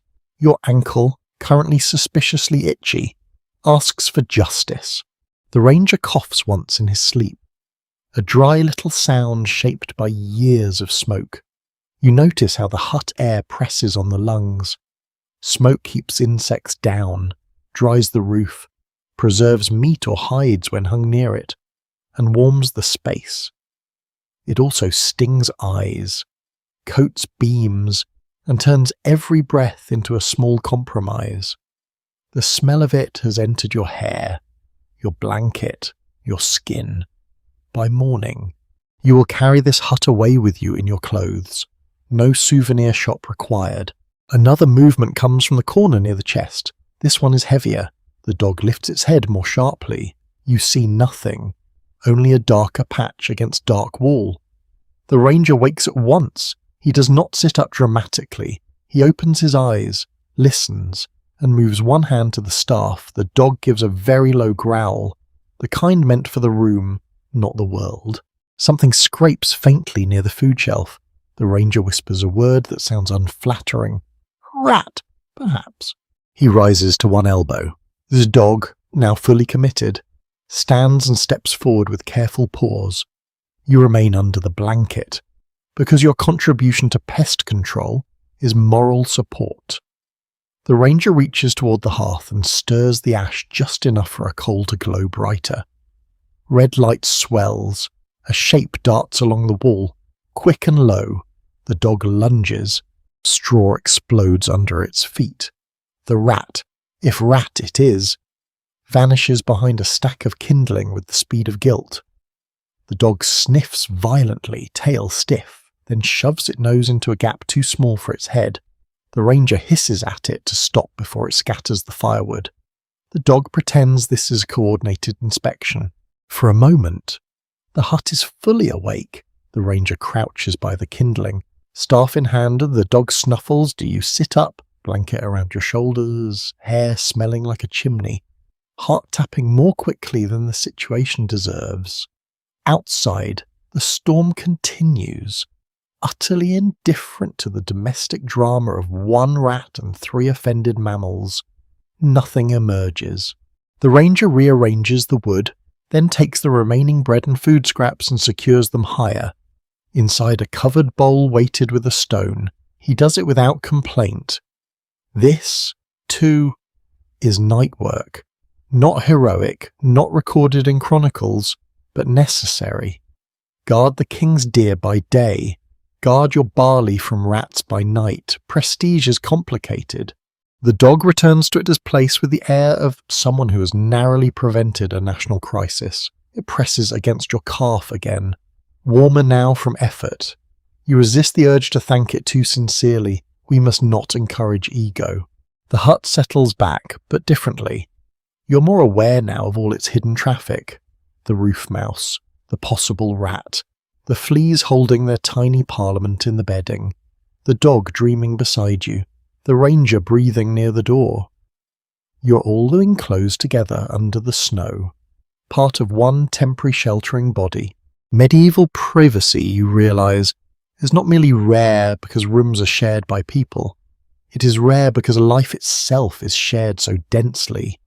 Your sleep belongs partly to the dog's warmth, partly to the ranger's watch, partly to the mouse's confidence, partly to the straw beneath you, partly to the fire kept alive under ash. Nothing is sealed away. Everything touches. You lie down again slowly. The blanket scratches. The straw has been disturbed by the chase and now pokes your shoulder in a new, inventive pattern. You adjust your pack pillow and close your eyes. Above, the thatch rustles once more.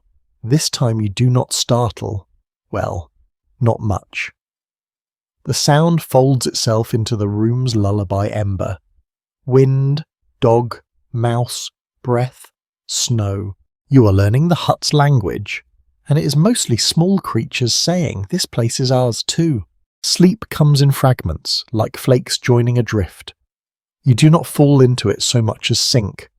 Rise, sink again. The hut stays with you even after your eyes close. Smoke thickens in your dreams. Straw crackles somewhere under your cheek. The dog's warm back presses against your leg, then becomes, in the strange logic of half-sleep, the flank of a deer moving through snow. The ember glow behind your eyelids becomes sunset through trees. The wind outside becomes a horn note stretched thin across the forest. You are not fully awake when the first stag appears. It stands between two oaks, antlers lifted into the storm like bare branches made alive.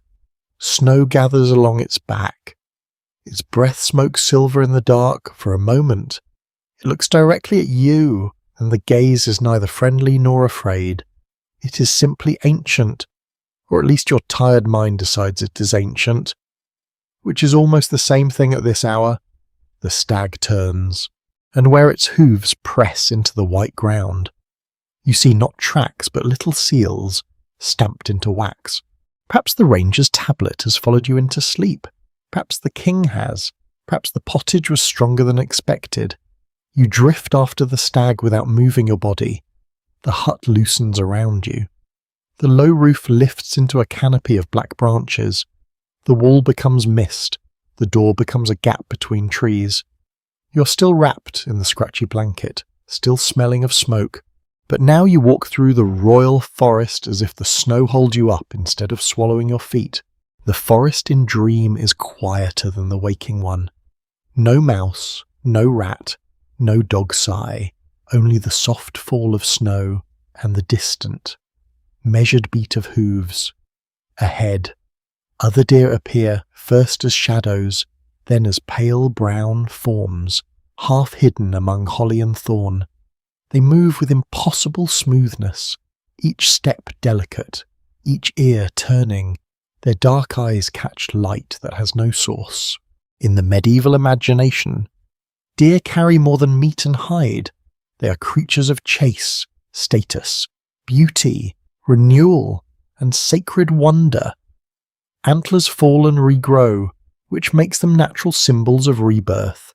White stags, especially, wander through legend as messengers of the marvellous, leading hunters into unknown places, towards saints, revelations, or trouble dressed very nicely.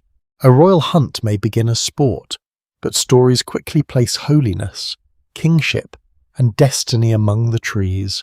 Medieval people did not always separate the practical animal from the symbolic one as neatly as you might try to do. A deer could be dinner, property, omen, and poetry, all while simply wanting to eat shoots in peace. The stag ahead pauses on a ridge. Behind it, the dream forest opens into a great hunting scene. Riders move between trunks, cloaks dark against snow, horses steaming, hounds leaping like spilled shadows, horns call from different directions, bright and brassy. Though no sound pierces enough to wake you, men shout, branches shake, the deer runs, you run with it and after it, somehow both pursued and pursuer. This is how dreams handle politics. They refuse to pick one side. In 1263, the royal hunt is not just recreation. It is a performance of hierarchy.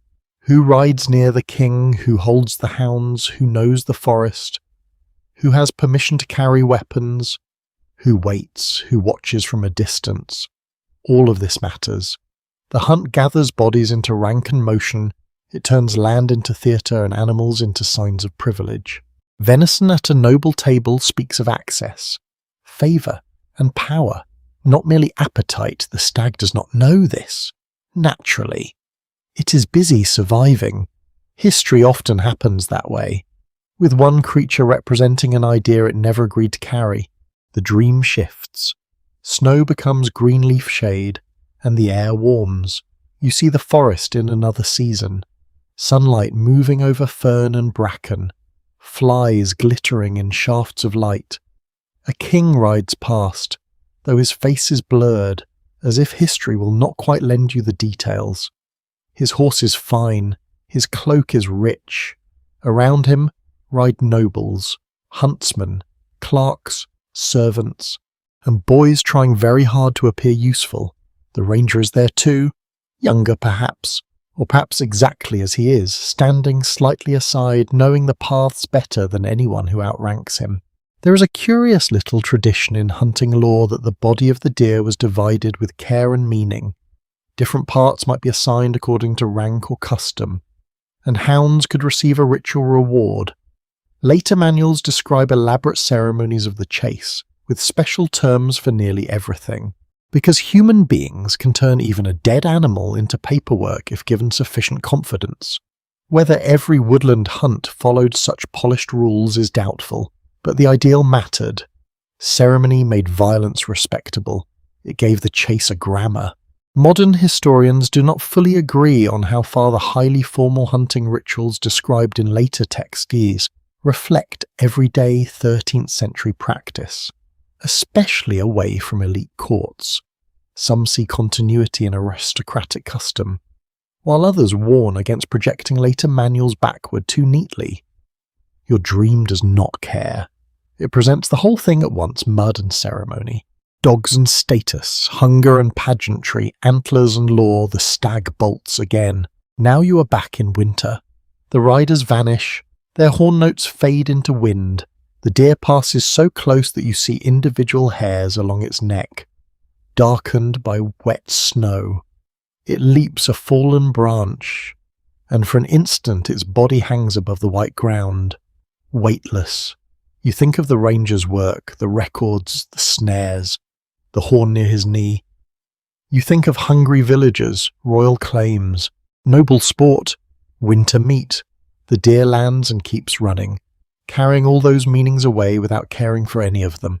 Then, strangely, it slows, turns toward you and lowers its head. Between its antlers, caught like a star in dark twigs, hangs a small crown of snow, not gold, not jeweled, just frozen water, fragile and bright. The dream tells you this is kingship. Then, because dreams are rude, it tells you this is also breakfast. Then it tells you this is a saint's sign.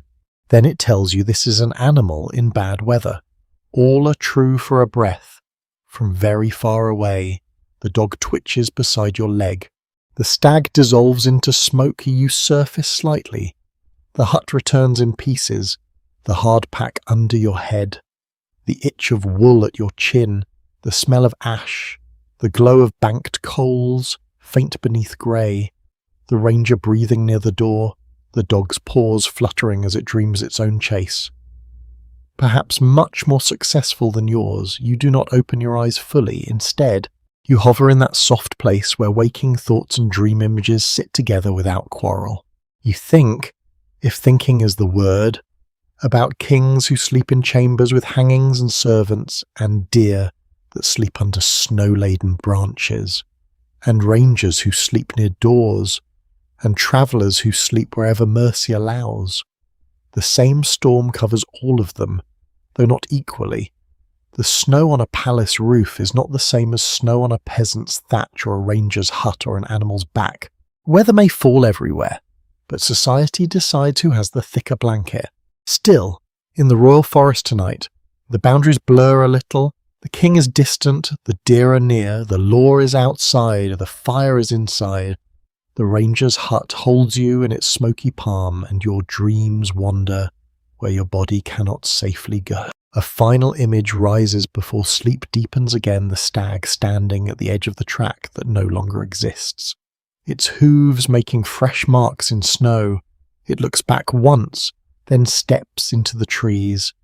Behind it, the prints begin to fill, slowly, softly, until even the dream forest keeps its secrets. You breathe in smoke and wool and winter. You breathe out, the chase fades. The crown of snow melts. The horn note becomes the wind along the shutter. And you slide down again into the dark, with deer moving somewhere beyond the hut, kings moving somewhere beyond history, and the night continuing its long, cold watch. A harder gust presses against the hut, and you rise from sleep as if lifted by a cold hand under the ribs. For a few breaths, you do not know where you are. The dream stag is still half visible behind your eyes, antlers tangled with snow and smoke. Then the real world gathers itself the low rafters. The scratch of straw under your shoulder, the wool blanket at your chin, the dark shape of the dog, the ranger near the door. The hut is colder, not freezing, not yet, but the warmth has thinned. The banked embers glow faintly beneath ash, red points breathing in the hearth like sleepy insects. The fire has not gone out. That is good. Very good. Still. The room has shifted from smoky comfort into the long middle part of night, when food no longer warms you as bravely, and morning is too far away to be encouraging. The storm has changed too. Earlier, it hushed and wrapped the hut in softness. Now it has weight. Wind drives snow against the wall in sudden bursts that sound like handfuls of sand thrown at the daub. The roof creaks under its load. A line of powder has sifted beneath the door and gathered along the threshold. Pale in the ember light, the sight of snow inside feels personally insulting, as if winter has found a loophole in the agreement. The ranger is awake. Perhaps he never fully slept. He lies on one elbow, head turned toward the door, listening. The dog is also alert, ears pricked, body low. You remain still, because you have learned this much when the ranger listens. You do not begin a cheerful conversation about whether medieval bedding is always this interactive. Another gust hits. The shutter rattles sharply. One of the pegs gives a tiny wooden jump. The ranger is up at once. He crosses the floor in 3 quiet steps and presses his shoulder against the shutter. You sit up, blanket wrapped around you, heart waking faster than the rest of your mind.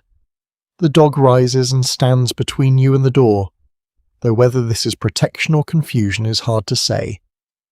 The peg slips again. The ranger catches it and shoves it back into place, then reaches for a strip of leather hanging from a peg nearby. He loops it around the shutter bar and ties it tight. His fingers move with practiced speed, but the cold makes them stiff. You can see his breath now, faint silver in the darkness, inside the hut. That seems unnecessary, frankly. You stumble up to help, because lying in straw while the only window tries to surrender feels poor guest behaviour. Your feet complain as soon as they touch the floor. The earth is cold through your hose, straw clings to you. The dog steps exactly where you intend to put your foot, because history is full of obstacles both grand and furry. The ranger points toward a bundle near the wall. You understand enough. You bring him folded sacking and a wad of mossy packing. Together. You press it into the cracks around the shutter. Cold air still needles through, but less sharply. It smells of wet wood and snow, clean in a way that almost hurts after the hut's smoke. Across medieval houses of all ranks, keeping out drafts was a constant winter labour. Shutters, cloth hangings, rushes, packed moss, straw, skins, and close-fitting doors all helped, though none created the sealed warmth modern people expect in grander rooms. Tapestries were not only pretty displays of wealth, they also softened drafts and held heat. In a ranger's hut, the same principle appears in humbler forms. Stuff the gap. Tie the latch, move closer to the fire, and try not to take the weather personally. The storm shoves again, the shutter holds, the ranger nods once, then turns toward the door. Snow has gathered more thickly along the base. He kneels and brushes it away with his hand, pushing the powder into a small ridge inside the hut before scooping it into a wooden bowl. You help with your fingers, though the cold bites immediately. Snow melts on your skin, runs under your nails, and leaves you muttering ambulant modern complaints about insulation standards. He tips the bowl into the hearth's edge, where the snow collapses with a faint hiss. Not enough to harm the embers, just enough to remove it from the threshold. Then he takes the old cloth roll and presses it lower, sealing the gap again. A small piece of night wisdom, half practical and half folk belief, comes to mind in many rural traditions. People watch the behaviour of smoke, animals, and drafts during storms as signs of worsening weather. If smoke refused to rise, if birds sheltered strangely, if dogs grew restless, if snow drove under doors, these were not just inconveniences, they were messages. Whether you call it superstition or observation depends partly on how warm your room is while judging. There is still no tidy agreement among historians of weather culture about where to draw the line between empirical forecasting and omen reading in medieval communities. A shepherd noting clouds, a monk recording storms, a woman checking the wind before baking, and a ranger watching a dog's ears may all be using forms of knowledge that do not fit neatly into modern categories tonight. No one in the hut cares about categories. The shutter held. That is the scholarship that matters. The ranger kneels by the hearth and wakes the fire gently. He does not throw wood on in panic. He clears a small channel in the ash, exposing the red coals beneath. Then he lays a sliver of dry kindling over them, bends low, and breathes. Once, twice, the ember brightens, a thread of smoke rises, the kindling catches with a little blue tongue of flame, then a yellow one. You hold your hands toward it, ashamed of how badly you want the heat. He adds another small piece. The flame grows. Light moves along the walls, bringing back the tools, the chest, the hanging horn, the rough texture of daub, the dog's watchful face. The hut returns from the edge of night, but the roof gives another long creak. Both of you look up. Snow weight can be dangerous, thatch is resilient, and a steep roof sheds much. But wet snow can gather heavily, especially where wind piles it. The ranger studies the rafters, listening not to one sound but to the pattern of them. Creaking is normal. A new crack, a sharp shift, a sagging line, those are worse. You find yourself staring at the roof as if your attention could help hold it up. Very useful, human anxiety, the classic structural support. The ranger takes his staff and reaches upward, prodding one rafter, then another. Not hard, testing. Snow slides somewhere overhead in a long rushing whisper, then thuds outside the wall. The roof relaxes slightly. The dog sneezes at falling dust. You breathe again. For the next little while, there is work to do. The ranger has you hold the leather strap while he reties it. He moves a small chest away from a damp section of wall. You gather loose straw that the dog scattered earlier during its heroic rat campaign and push it back into the sleeping place. He checks the door bar again, then the shutter, then the hearth. Each task is small, and each one makes the hut more likely to last until dawn. Fear, you notice, becomes manageable when divided into chores.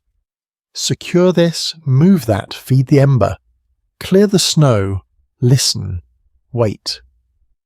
The night is still large, but your hands are busy inside it at last. The ranger lowers himself back near the door, though he stays sitting rather than lying down. You settle onto the straw again, not quite ready to sleep. The dog turns 3 circles and collapses with a theatrical sigh, as if it personally saved everyone from poor maintenance. The fire burns a little brighter now. Shadows sway on the walls. The storm continues to lean against the hut, but the hut answers with timber, thatch, leather, moss, ash, and stubbornness. You pull the blanket around your shoulders and feel the cold slowly retreat from your fingers. Outside, snow fills the vanished track. Inside, the embers live, the shutter holds, the door holds, the roof, blessedly, holds, and in the deepest part of the blizzard. You understand that shelter is not a passive thing, it must be tended, coaxed, patched, guarded, and believed in, one cold hour at a time. The fire's small revival softens the hut again, though the night outside remains determined. You lie on the straw with your eyes open, watching shadows move across the rafters. The storm presses and releases, as if the forest itself is breathing against the walls. Every so often snow slides from the thatch and lands outside with a heavy, muffled fall.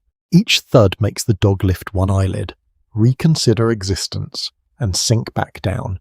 The ranger stays seated near the door. He has wrapped his cloak tighter around his shoulders, but his head remains tilted slightly, listening past the crackle of the hearth. You understand now that he does not simply hear sounds, he sorts them. Wind against shutter, snow from branch, thatch settling, dog dream, your stomach making one last comment about pottage, these are allowed. A foot on packed snow is different. A hand at the latch is different. A voice outside would be different most of all. Then it comes, not loud, not dramatic, no grand pounding like a villain in a winter tale, just a dull knock, low on the door, almost swallowed by wind. The dog is on its feet before you fully sit up. The ranger raises one hand and the dog freezes, though a growl gathers deep in its chest. You hold the blanket around you and stare at the door. The knock comes again, once, then twice close together. The hut seems to shrink around the sound. No one speaks inside. Outside, the storm fills the pause with snow and breath.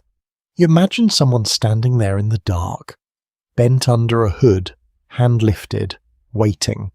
Or you imagine something worse, because imagination is very loyal to discomfort. You can almost see the shape beyond the door: a traveller, a poacher, a messenger, a thief, a freezing man, a desperate woman, a boy who has lost the track, a person with a true reason, a person with a false one. The ranger reaches for the staff, then for the horn, but he does not lift the bar, not yet. Who is there, he calls, voice low but firm. The answer is torn by wind. A human voice, certainly. Male, perhaps, hoarse. You catch only fragments of road storm. Mercy. By God, the words are old and ordinary. They could be true. They could be chosen because truth is expected to sound that way. Hospitality in the Middle Ages is not a soft decorative virtue. It is a serious moral duty, praised in sermons, stories, household practice, and Christian teaching. Travellers depend on shelter. Monasteries, inns, halls, cottages, and huts all form parts of a world where being caught outside can kill. Yet hospitality also carries risk. A stranger may bring news, need, disease, theft, violence, or trouble with officials. The door is where compassion and suspicion meet in a very practical piece of wood. The ranger looks at you once. His expression says nothing comforting, but it says enough, stay back. He slides the horn cord over his wrist so it will not fall. He moves the staff into his left hand and lifts the door bar with his right, slowly, keeping his body angled. The dog stands beside him, head low. Its growl is now quiet enough to be polite, but still clearly available. The door opens only a hand's breadth. Cold rushes in like water. Snow whirls across the threshold and scatters over the packed earth. In the narrow gap, a figure leans into view, hood crusted white, cloak stiff with ice, beard clotted with frost. He keeps one hand visible, palm open, which is either honest or very aware of how to appear honest. His other arm is wrapped around his middle. Behind him, the forest is nearly gone, reduced to white motion and black vertical smears. The man says he's lost the track. The ranger does not invite him in at once. He asks, from where? The man names a village to the south. The ranger asks where he was bound. The man gives another place, near enough to be plausible, far enough to be foolish in this weather. The ranger asks whether he is alone. The man hesitates for half a breath. That half breath fills the hut. Then he says yes. The dog growls more clearly. You feel your skin tighten. Perhaps he is lying. Perhaps he's simply cold and slow. Frost can make even honest thoughts stumble. The ranger's face does not change. He asks whether the man carries a bow. No, a snare. No, an axe. A small knife only. Everyone carries a knife. That answer proves almost nothing. The ranger makes him step back from the door and turn once. It feels harsh, making a half-frozen man display himself in a snowstorm. But it is also not unreasonable. You see no bow, No deer slung over his shoulder. No bundle large enough to hide one. Unless he has invented a very compact form of crime, his cloak hangs badly. One foot seems weaker than the other. He may be injured, or just frozen stiff. At last the ranger opens the door wider and lets him enter. The stranger half stumbles across the threshold. Snow falls from him in clumps. The dog circles, sniffing hard at his boots, hem, hands, and knees. The man stands with his head bowed beneath the low roof, shivering so strongly that his teeth click. The ranger bars the door again at once, shutting out the storm with a shove of his shoulder. For a moment, everyone simply absorbs the fact of another body in the hut. The air changes, the room is no larger, but it must now hold more breath, more damp wool, more uncertainty. The stranger smells of cold, sweat, wet leather, and the sharp green scent of broken pine or fir. He has come through underwood. Snow melts from his hood and runs down his face. His hands are red and swollen at the knuckles when he stretches them toward the fire. The ranger stops him with a word, not too close. The same lesson you learned. Cold flesh must return to warmth carefully. Warmth. You shift back on the straw, giving space near the hearth. The stranger lowers himself onto the bench you used earlier and exhales as if each breath has been borrowed at interest. Here is a small but telling detail of a medieval travel. People often relied on networks of obligation and reputation as much as formal accommodation. Inns existed, especially on busier routes, and religious houses offered hospitality in different forms, but many travellers also sought shelter through kin, lordship, parish ties, work connections, or simple appeals at doors. A lone man in a snowbound forest hut is not automatically suspicious. He is also not automatically safe. Social trust has to be built quickly, with names, places, tools, accents, and the testimony of dogs, who are biased but enthusiastic. The ranger asks his name. The stranger gives it Martin, son of Hugh, from a hamlet whose name you only partly catch.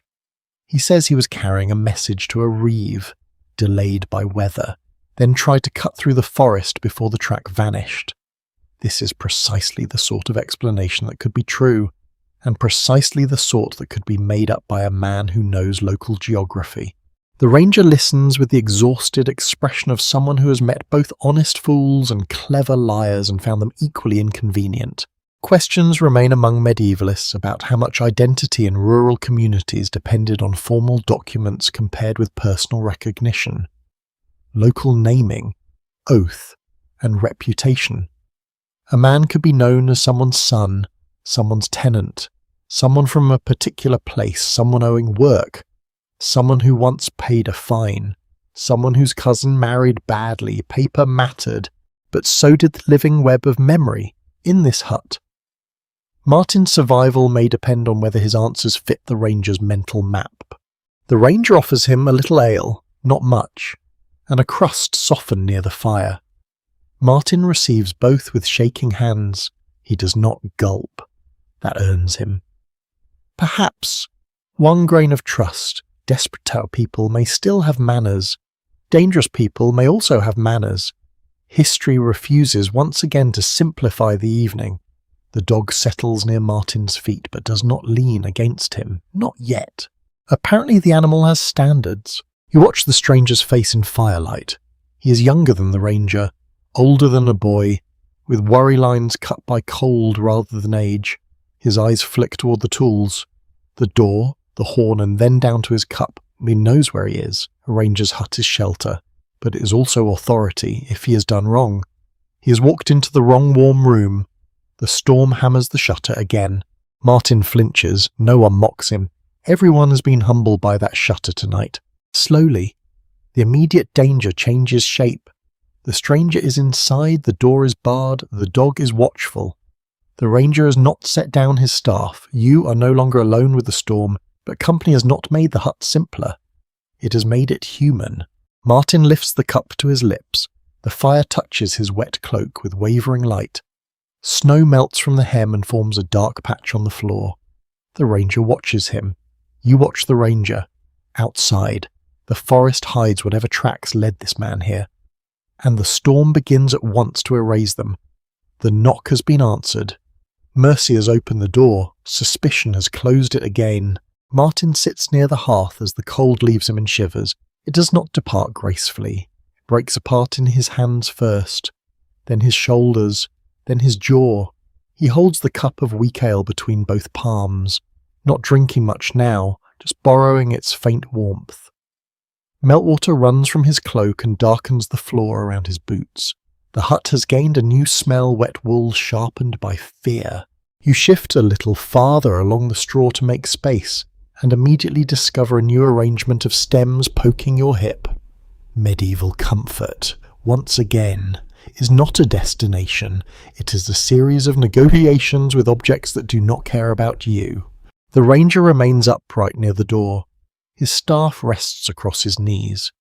He's not rude to Martin. He's not welcoming either. He occupies the difficult middle ground of a man who has saved someone's life and still suspects that person may be lying. This is not hypocrisy. This is winter management. Martin lowers the cup and breathes into his hands. His fingers are red, the knuckles cracked.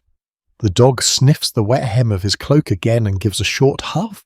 There is no smell of fresh blood, no visible deer hair, no hidden bundle of meat. That helps, perhaps, but snow can hide much, and a man can lose much before reaching a door. The ranger asks about the road again. Martin says the western hollow was already filling when he crossed it.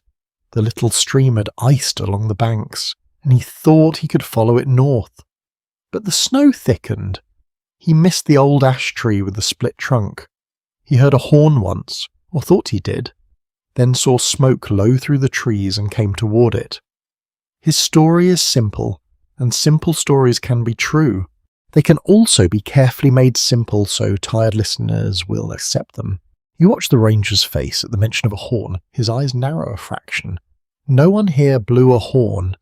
Martin looks down quickly, perhaps realizing his mistake. He says maybe it was the wind. The dog's ears twitch. The hut seems to listen with you. Across the medieval countryside, news moves by bodies, feet, horses, carts, pack animals, messengers, pilgrims, traders, priests, servants, wandering labourers, and officials carry words from one place to another. A storm slows not only travel but information. Tonight, inside this hut, a stranger is not merely another mouth to feed. He is a possible carrier of rumour, warning, summons, debt, trouble, and lies. People do not need newspapers to be overwhelmed by updates. They simply need a wet man by the fire saying, "I heard something in the woods." The ranger asks what message he was carrying. Martin hesitates again, then reaches beneath his tunic. The dog rises at once. The ranger's staff lifts slightly. Martin freezes, very wisely, and opens his cloak with 2 fingers to show a small leather pouch on a cord. He draws it out slowly and hands it over without opening it. The ranger takes it, feeling the weight. Inside is a folded scrap sealed with wax, cracked at one edge but still closed. The seal is not grand. No royal lion, no impressive aristocratic display. Just a thumbed lump, marked with a sign that might belong to a reeve, a bailiff, or some local authority who wants his business taken seriously even when the wax looks like old cheese. The ranger studies it and does not break it. That matters. Even suspicion has rules. Written messages in local administration could be brief, practical things. Instructions, notices, accounts, demands, reminders, orders to appear, matters of rent or labour. In a world where many people could not read fluently, documents still carried force through seals, bearers, and recognised forms. The paper or parchment might be small, but the authority around it could be large. You think again of the ranger's wax tablet, his tally, his pouch of notes. The forest is full of trees. Yes, but also of words trying to get somewhere. Martin says the message concerns timber taken near a boundary ditch, or perhaps timber owed. His teeth are still chattering, and his words blur. The ranger looks at him for a long moment, then places the pouch on the shelf behind him, not giving it back yet. A strange little corner of medieval belief sits beside this scene. Travellers sometimes carried protective objects, such as small crosses, Saint tokens, pilgrim badges, herbs, or written charms folded close to the body. These could be expressions of devotion, habit, fear, or all three. Martin has a cord around his neck besides the message pouch. When his cloak opens, you glimpse a tiny lead badge, bent and dull, perhaps from a shrine, perhaps bought long ago and kept for safety. It is not proof of holiness. Even scoundrels prefer not to freeze. But it is a small sign of a world where roads are spiritual as well as muddy. There is no final certainty among historians about how ordinary people balanced official Christianity, local custom, and protective folk practice in moments of danger. A badge might be pious memory, social identity, insurance against misfortune, or simply a souvenir with better emotional value than your average fridge magnet. In the storm's half-light, it looks like all of those things at once. The ranger finally gestures toward the floor near the hearth. Martin may sit closer, but not too close. He lowers himself carefully, wincing as his left boot bends. The ranger notices. Of course he does. "Foot," he says. Martin tries to wave it off, which convinces no one. After another look from the ranger, he unlaces the boot with difficulty. You hear the leather creak as it comes free. His stocking is wet through, and one ankle is swollen, not broken, perhaps, but twisted. That would explain the uneven gait at the door. It would also make walking back into the storm a fine method of becoming a cautionary tale. The ranger says something low that sounds like irritation, though the irritation is directed at the situation more than the man.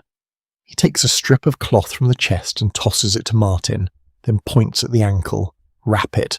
Keep it raised. Do not be heroic." Medieval people may not say self-care, thank heavens, but they do understand that a swollen joint needs rest. You help by passing a folded piece of sacking to prop the foot. Martin nods thanks. His eyes flick to yours, grateful and embarrassed. Shared shelter makes everyone visible. You see his weakness. He sees your useless softness. Fair exchange. The hut grows crowded now in every sense. 3 people and a dog are not many in the modern world. In this single, smoky room, they are a village meeting. Every movement requires permission from space itself. The ranger reaches for wood. You tuck your knees away. Martin shifts his injured foot. The dog complains.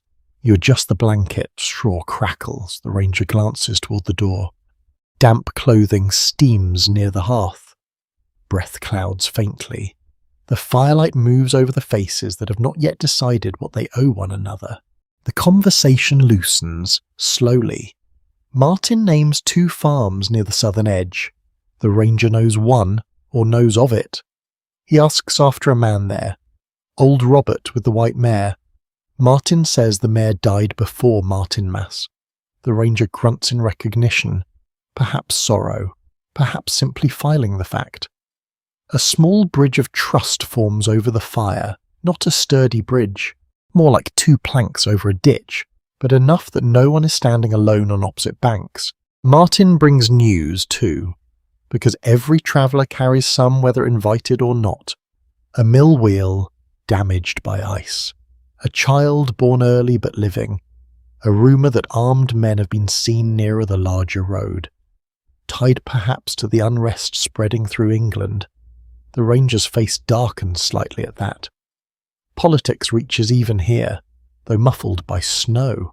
In 1263, the conflict between Henry III and reforming barons is sharpening, and by next year the realm will be pulled toward open civil war. You, wrapped in straw and smoke, know this from the far future. They know only that men argue, orders shift, loyalties become dangerous, and ordinary people prefer not to be crushed beneath noble principles. The ranger does not ask too much about armed men. That is its own wisdom. Some news is safer when left slightly vague. Martin finishes the ale. The ranger gives him no more. Warmth, yes. Drunkenness, no. A crowded hut in a storm does not need creative decision-making. You lie back again, though sleep feels farther away than before. The room has changed from shelter into company, and company is always more complicated than architecture. Martin's wet cloak hangs beside yours, dripping in a slower rhythm. His message pouch sits on the shelf like a quiet question. The ranger's staff remains across his lap. The dog, after long moral reflection, finally lies near Martin's good foot, not touching him, but close enough to suggest that judgment has softened. Outside, the snow continues to bury the tracks that brought him here. Inside, names, injuries, rumours, and small acts of care begin to bind strangers into one temporary household. The hut is still cold, the night is still dangerous. No one fully trusts anyone, and yet the circle around the fire has widened. Martin's news settles into the hut like another layer of smoke. It hangs above the embers, above the damp cloaks, above the dog's suspicious nose. Armed men near the larger road, a broken mill wheel, a child born early. Timber taken near a boundary ditch, small things, large things, all carried together in one soaked traveller. Because human life never separates neatly into important and ordinary. It arrives bundled, dripping, and inconvenient. The ranger turns the message pouch once in his hand, then places it back on the shelf. He does not open it. His restraint feels almost louder than curiosity. Outside, the wind presses snow against the walls. Inside, the fire has dropped low again, and the faces around it appear and disappear with each pulse of light. Martin's shivering has eased. Now he sits in the dull exhaustion that comes after cold loosens its grip. His injured ankle rests on folded sacking. He keeps his hands tucked beneath his arms, shoulders rounded forward, head bowed. The dog has crept slightly nearer to him, though still not touching. This is apparently the canine version of diplomatic recognition. The ranger shifts on his stool for a while. He says nothing. Then he begins to speak. Not to entertain exactly, and not to confess, but because the night has become too full of listening. His voice is quiet. It does not push against the storm. It moves under it. He tells of a winter years before, when snow came after rain and froze the forest paths hard as iron. A herd of deer broke through crusted drifts near the marshy ground, panicked by dogs that were not supposed to be there. One doe was found trapped in a ditch, alive but spent. The Lord's men argued what should be done. A priest said mercy. A huntsman said property. A boy cried. The ranger, younger then, cut the ice with an axe until the animal could stagger free.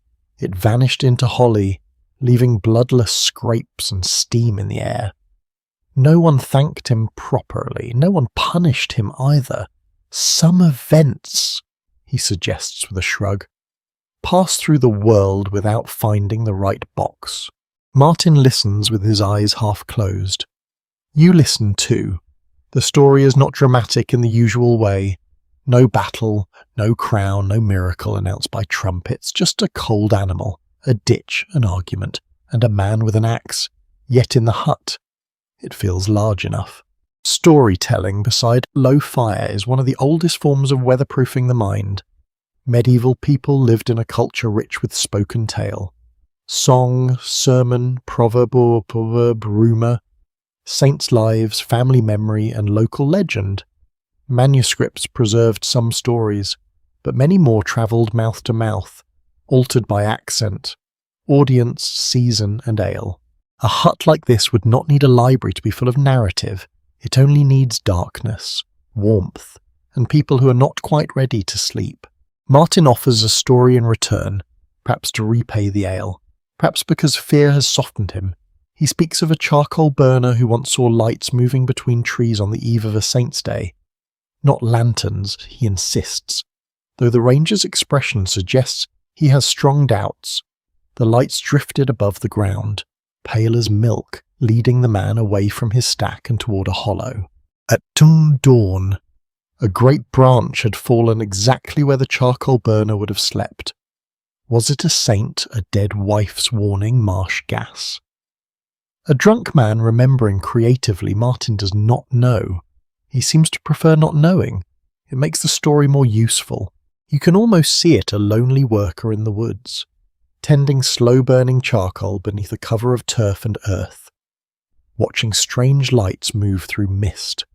Woodland labourers such as charcoal burners, swineherds, coppice workers, and woodcutters lived with long hours in marginal spaces, neither fully village nor wilderness. They knew trees intimately and feared them practically. A falling branch does not need supernatural assistance to end a life. Still, if a light in the dark sends you away before the branch drops. Gratitude may not be picky about explanations.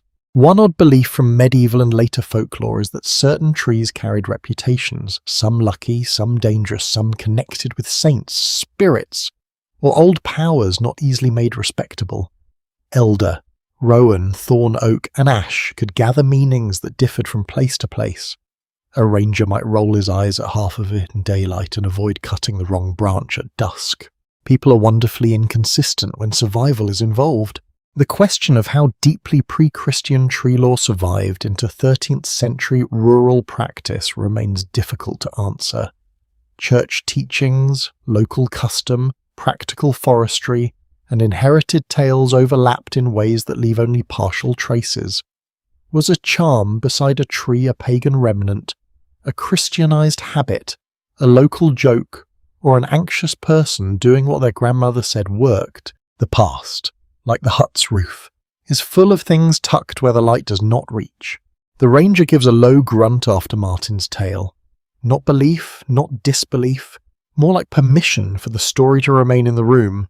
The dog sighs.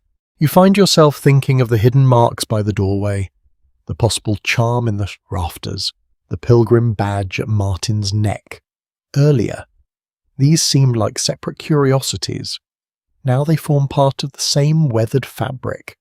Official law, Christian prayer, local rumour, animal knowledge, craft skill, and superstition all share the fire.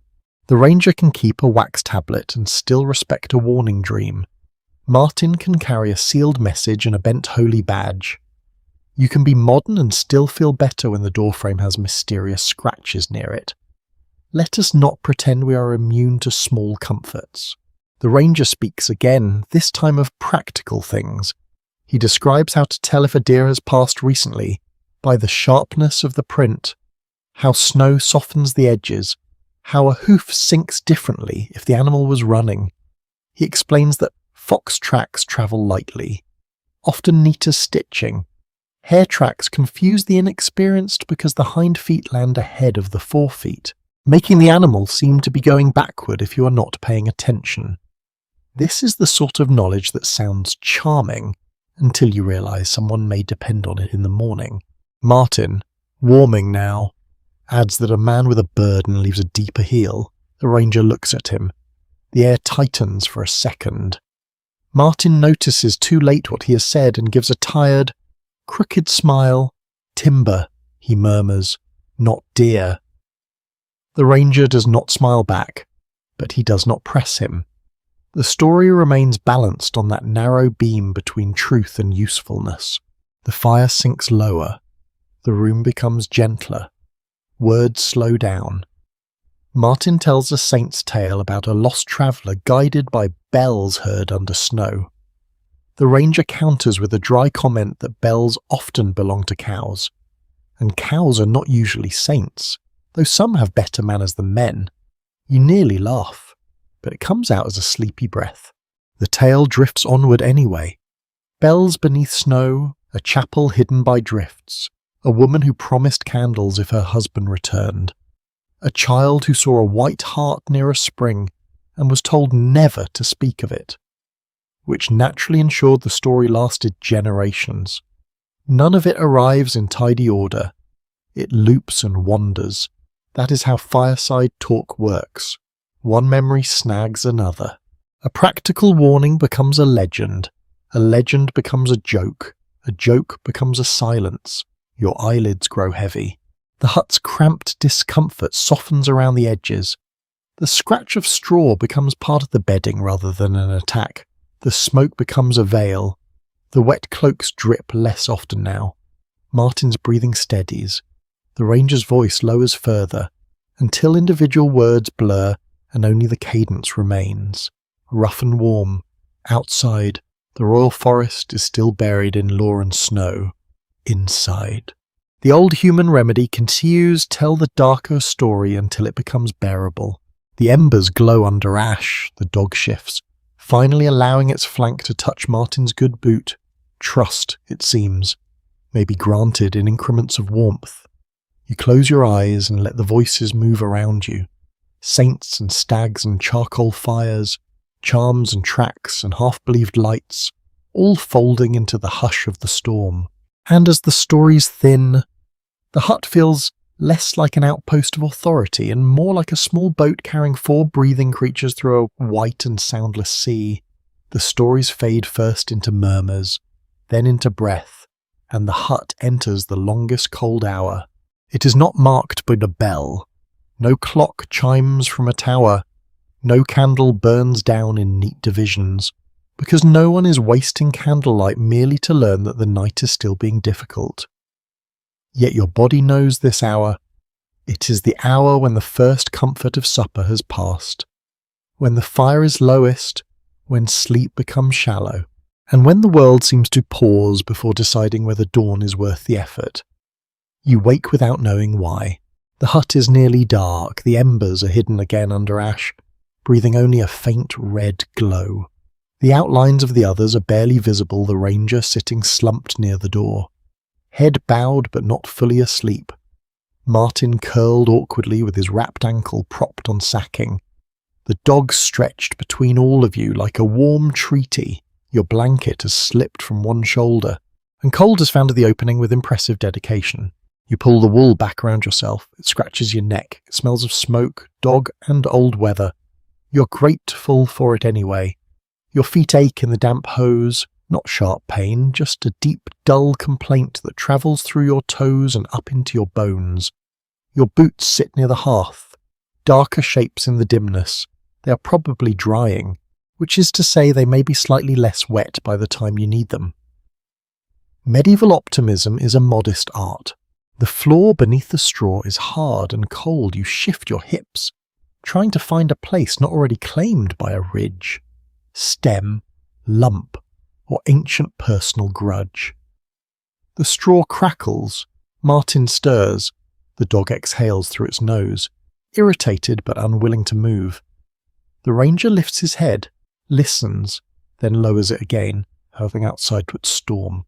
The wind has softened, or perhaps the snow has grown so thick that even the wind is muffled. The hut seems buried in a white silence. You imagine the roof rounded with snow, the door banked, the shutter sealed in frost, the track gone. Out there, every branch bends under weight. Hollies wear white caps, deer stand in sheltered hollows, legs locked against cold. Foxes nose under drifts for life hidden below. Owls fly low and quiet, or wait with feathers puffed, their patience better than yours. This hour is when damp becomes intimate. It creeps into cloth, settles in seams, cools the small of your back, and makes every joint feel older. People in the 13th century know damp cold with a familiarity that modern indoor life often spares you. It is not the crisp cold of a pretty morning walk. It is low, persistent, and persuasive. It tells your muscles to tighten and your thoughts to narrow. It is the kind of cold that makes a person understand why fuel, wool, roofs, and neighbours matter more than almost any sermon on humility. Across medieval Europe, winter hardship was not only a matter of dramatic famine or famous disaster. It lived in daily management keeping animals alive, stretching stored grain, finding fuel, protecting seed corn, repairing roofs, tending the sick, and waking in rooms where breath showed in the air, for rural households. The season-tested planning done months earlier, a poor hay crop, a damaged mill, a sick cow, or a shortage of dry wood could ripple through winter like a crack in ice. You think of Martin's broken mill wheel story, a small fact by the fire, perhaps, but not small if it means grain cannot be ground easily. You think of the ranger counting sticks before feeding the hearth. You think of the crust saved from supper, the message pouch on the shelf, the snow under the door. Everything is connected by need. A curious remedy from medieval medicine and household practice was the use of warming herbs, spiced drinks when available, and poultices for cold stiff thims. Though what a person could actually obtain depended heavily on status and season.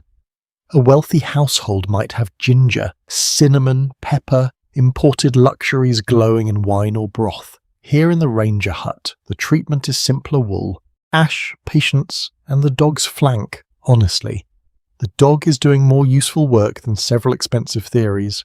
Medical writers of the period often explained health through the balance of humours and qualities such as hot, cold, wet, and dry. Later readers sometimes mock this, but lying in damp straw at the coldest hour, you understand why cold and wet felt like powerful forces in the body, not just weather outside it. Modern historians of medicine continue to examine how learned theories met household cures, religious care, and practical nursing in a place like this. Theory would arrive only if it could fit beside the hearth and help someone get through the night. Your hands are tucked under your arms now, your breathing fogs faintly. You try to slow it, not from fear, but from the sleepy instinct to conserve warmth. Each inhale tastes of ash. Each exhale disappears into the hut's shared air. Martin murmurs in his sleep. A few words escape, unclear, a name perhaps, or a place. His injured foot twitches, and he winces without waking. The ranger's head lifts again. He watches Martin for a long moment, then reaches for the spare scrap of wool near him and tosses it gently across the stranger's knees. The gesture is small. It lands without ceremony. Martin does not wake. You see it and say nothing. The ranger, who may distrust the man, who may still intend to question him in daylight, who has kept the message pouch out of his reach, also gives him warmth. Human beings are rarely tied enough to satisfy argument. Duty can suspect, mercy can cover knees. Both can sit in the same tired man. The dog, sensing improved bedding distribution, adjusts itself so that one paw rests on the edge of Martin's cloak and its back presses more firmly into your shin. It has solved the problem of fairness by claiming everyone. The fire sinks. For a moment you wonder if someone should tend it. Then the ranger stirs, as if the thought has tugged him by a string. He leans forward, clears a small space in the ash, and finds the glow beneath, carefully, with the slow patience of a person touching sleep itself. He adds a thin piece of kindling. Nothing happens at first, then a thread of smoke, then a spark. Then the smallest flame, blue at its root, yellow at its tip. Light returns modestly. It touches the ranger's cheek, the dog's ear, Martin's wrapped foot, the hanging horn, the old scratches by the door. Not enough light to banish darkness, just enough to remind it that the hut is occupied. You listen to the snow. It no longer sounds like weather falling. It sounds like depth gathering. By morning, the world outside will be reshaped. The old track will be memory. The fresh surface will wait for the first prints. But here, in the coldest pocket before dawn, change is invisible. All you can do is endure the minute you are in. This, you realize, is a kind of history too, not a date, not a king, not a battle, but a body lying awake in damp wool, measuring time by embers. Millions of such hours once existed and left almost no record. People endured them, one breath at a time, and then rose to mend, milk, cut, carry, plead, cook, remember, forget. Your eyelids lower again, the ache in your feet remains, but it has become part of the rhythm. Cold, breath, ember, dog, snow. The ranger settles back. Martin sleeps under the extra scrap of wool. The hut holds its tiny warmth like a secret cupped in both hands. The longest cold hour does not end dramatically. It thins, it loosens, lets you drift, and somewhere beyond the sealed shutter, under the deep snow of the royal forest, the night begins, very slowly, to lean toward morning. Morning does not arrive as light, not at first. It arrives as a change in the darkness, a loosening at the edges of the hut, a greyness gathering where black had been. You wake slowly, as if rising through cold water. The fire is low but alive. The straw beneath you has moulded itself into a record of your uncomfortable night, preserving every hip, elbow, and regret. Your blanket has twisted around one shoulder. Your pack is no longer under your head but halfway beneath your ribs, which explains several complaints from your spine. For a moment, no one moves. The hut has the fragile quiet of a room that has survived something. Snow still rests heavy on the roof. The air is bitter near the floor and warmer in a smoky band above. Your breath shows faintly when you exhale. The dog is asleep on its back now, one paw in the air, displaying the confidence of an animal that has contributed mostly warmth and judgment. Martin lies curled beside the hearth, his wrapped ankle raised. The ranger is sitting near the door, awake, or close enough that the difference no longer matters. You hear no wind. That is the first real sign. The storm has spent itself, or at least withdrawn to catch its breath. In its place comes a silence so complete it feels padded. Not empty silence, but snow silence. The forest is there, but muffled under white, branches, hollows, paths, roots, ditches, tracks, all softened. The world has been remade while you slept badly on straw. The ranger leans forward and stirs the ash. A coal brightens. He adds thin kindling, then waits. No hurry. Morning in this hut begins with patience, because impatience does not make damp wood catch faster. A thread of smoke rises, then a small flame. Warm light reaches the walls and reveals the night's aftermath snow powder along the threshold, damp patches beneath hanging cloaks. Straw scattered by dog and sleepers, a bowl with a rim of frozen slush, and the message pouch still on the shelf. Martin wakes when the flame grows. He opens his eyes with the confusion of a man who must remember, in order, that he is alive, indoors, in pain, and possibly still being assessed by a royal forest officer. His gaze finds the pouch, then the ranger, then his foot. He says nothing. The ranger nods toward him, not warmly but not unkindly. This appears to be the morning version of hospitality. You sit up and immediately discover that sleeping in a ranger's hut has given your body a new personality. Your neck is stiff. Your knees crack. Your feet are cold but not numb, which feels like a triumph worthy of a modest hymn. You rub your hands together and reach toward the rekindled fire. Outside, something drops from a branch. A soft thump, then another. The storm's work is settling. The ranger rises and goes to the door. He does not open it at once. He listens, then lifts the bar carefully. Packed snow resists the door from outside. He pushes with his shoulder. It opens a little, then stops. A wedge of white is visible in the gap. He mutters.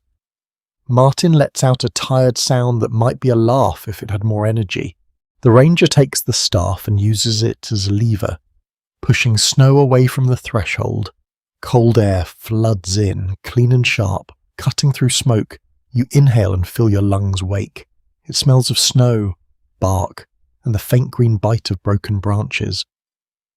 After a night in the hut, outdoor air feels almost extravagant. You rise to help. The first step is unpleasant, the second is better. By the third, you have remembered how legs work, together. You and the ranger push the door wider, scraping snow into a low ridge outside. The dog, now fully awake and convinced that morning exists for its benefit, squeezes between you and leaps out. It vanishes up to its chest. The dog freezes, offended by the depth of nature. Then it bounds forward in 2 ridiculous hops, leaving a trench behind it. You almost laugh, the ranger does not, but his mouth shifts in a way that suggests the idea passed nearby. Beyond the door, dawn is hidden behind clouds, the light is flat, grey and beautiful. The forest has become a white chamber. Every branch is outlined, every stump wears a rounded cap. The path you followed last evening is gone, not blurred, gone. In its place lies a smooth surface broken only by the dog's fresh chaos and the dark doorway behind you. Snow clings to holly leaves and bright little ridges. Oak branches hold heavy pillows. Some lower boughs bend almost to the ground. The boundary post near the hut is half buried, its notch barely visible. The woodpile has become a mound. Smoke from the roof hole drifts straight upward now, slow and pale, no longer torn sideways by wind. In medieval woodland work, a storm's end is not simply relief, it is the beginning of inspection. Fallen branches may block paths. Deer may have shifted to new shelter. Boundaries may be hidden. Snares may be exposed or buried. Travellers may be missing. Stock may be lost.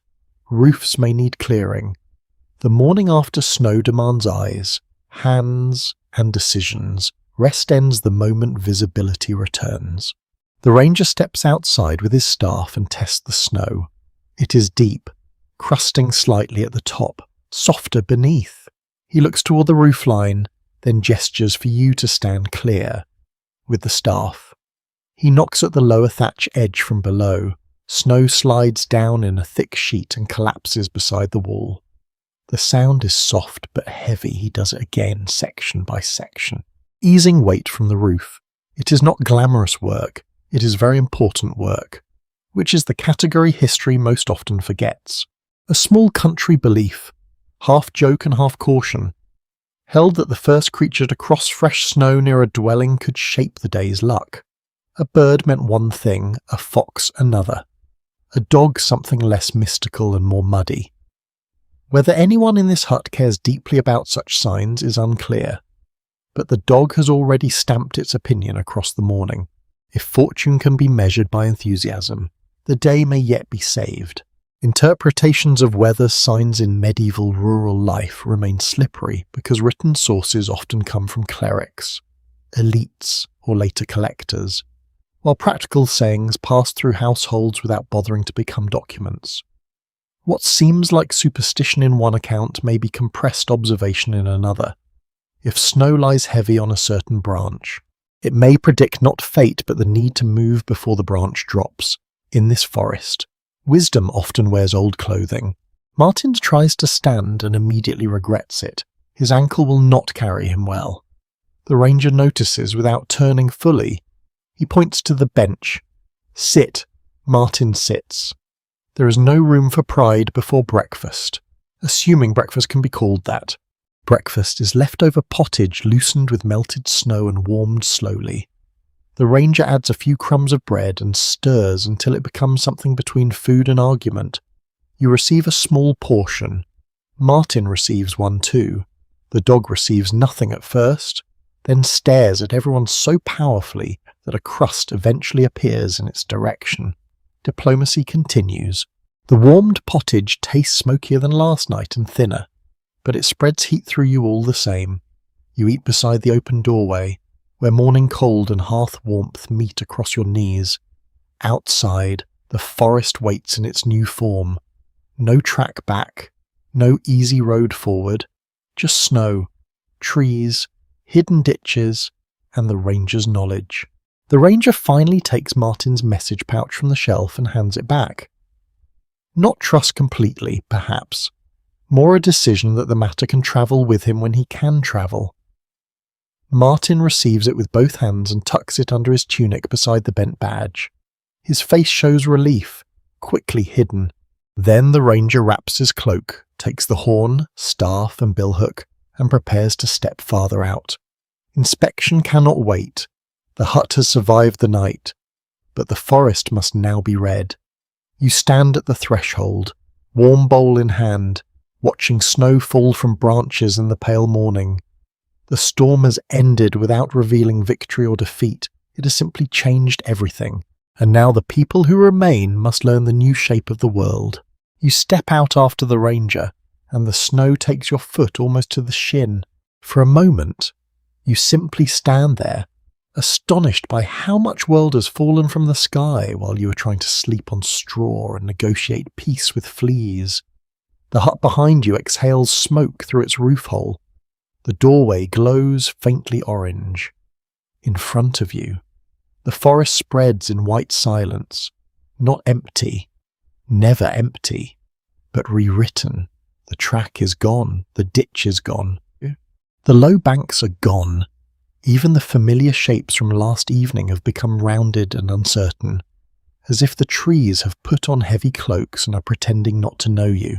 The ranger moves first, because this is his work and this is his place. He plants his staff ahead of each step, testing for hidden hollows. You follow where he has broken the crust, placing your boots in his prints. Your boots are not fully dry. Of course, that would be too generous. They are stiff and cold and slightly improved, which in this century is close enough to celebration. The dog bounds ahead, then stops, nose deep in dull snow. It sneezes, shakes its head, and looks deeply betrayed by the existence of powder.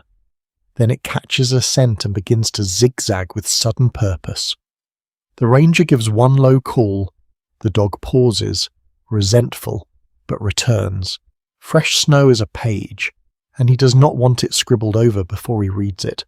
You see what he means when he points with the staff? Tracks. Not many at first. A line of delicate prints crosses the open patch beyond the woodpile. The ranger crouches, brushing loose snow away with 2 fingers. Each mark is split and narrow, pressed cleanly into the soft surface. Deer, he says. Likely roe, though you cannot swear you understand the word. The prints angle toward a cluster of holly, where the snow is disturbed beneath low leaves. Something browsed there in the grey before morning, or perhaps during the storm when the hut seemed sealed away from everything living. Roe deer were widespread in medieval English woodland, smaller and more secretive than the grand red deer of royal hunting imagination. Fallow deer, introduced earlier by Norman elites, were also important in parks and hunting landscapes. To a royal administration, these animals could be categorized, protected, counted, pursued, or argued over in court. To the ranger kneeling in snow, they are movement, pressure, direction, depth, and freshness. He reads them the way a clerk reads ink. You crouch beside him and pretend your knees are pleased by this educational opportunity. The print's edges are crisp on one side, softened on the other where loose snow has fallen in. The ranger shows you how the hoof sank deeper on the downhill step. He points to tiny flecks kicked backward. The deer moved calmly, not running, no drag mark, no stumble, just hunger and weather. A little farther on, another trail crosses the first. These prints are smaller, paired strangely, with the larger marks landing ahead of the smaller ones. Hare. You remember the ranger's story by the fire? How hare tracks can confuse the inexperienced because the hind feet pass the forefeet. Now you see it. The animal seems almost to have travelled backward, like a trickster with the cold toes. Nature has a sense of humour, and it often expresses itself through making humans feel foolish. There is an old rural charm in the way people once read tracks not only for hunting, but for signs of luck, season, and change. A hare near a dwelling could be treated in folklore with suspicion, admiration, or nervous respect, depending on time and place. Hares appear in medieval margins, tales, and carvings, sometimes as comic reversals where they hunt the hunters.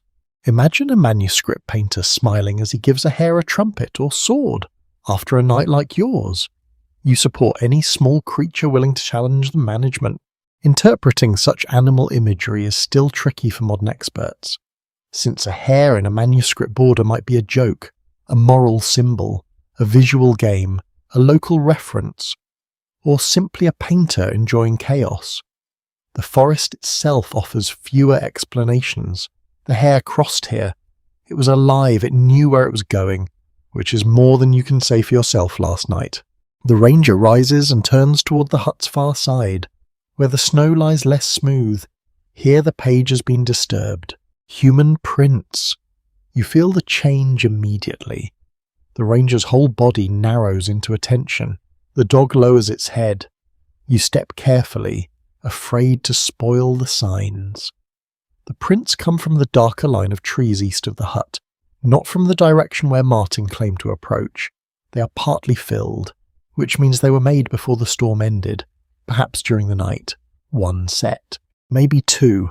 The snow has blurred the details, but the depressions remain. The ranger studies them without speaking.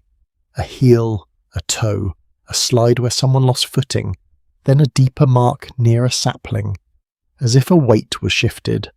No clear return trail, or perhaps the return has been erased by drifting snow. The tracks angle toward the hut, then stop short near the woodpile, where the snow has fallen from the roof and confused everything.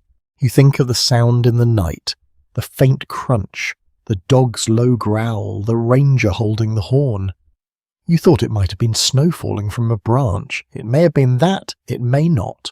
The law of the royal forest depended heavily on observation and testimony who was seen, where tracks led, what tools were carried, whether dogs were lawed or unlawed, whether deer were found injured, whether wood had been cut green or dead in a snowy landscape.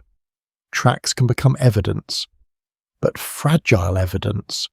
Weather edits testimony, wind is a poor witness, drift is an accomplice. The ranger uses his staff to mark the side of one print, careful not to step on it. He looks toward the trees. Nothing moves there except falling clumps of snow, yet the silence feels occupied. Martin has not come out. His ankle keeps him inside, or perhaps prudence does.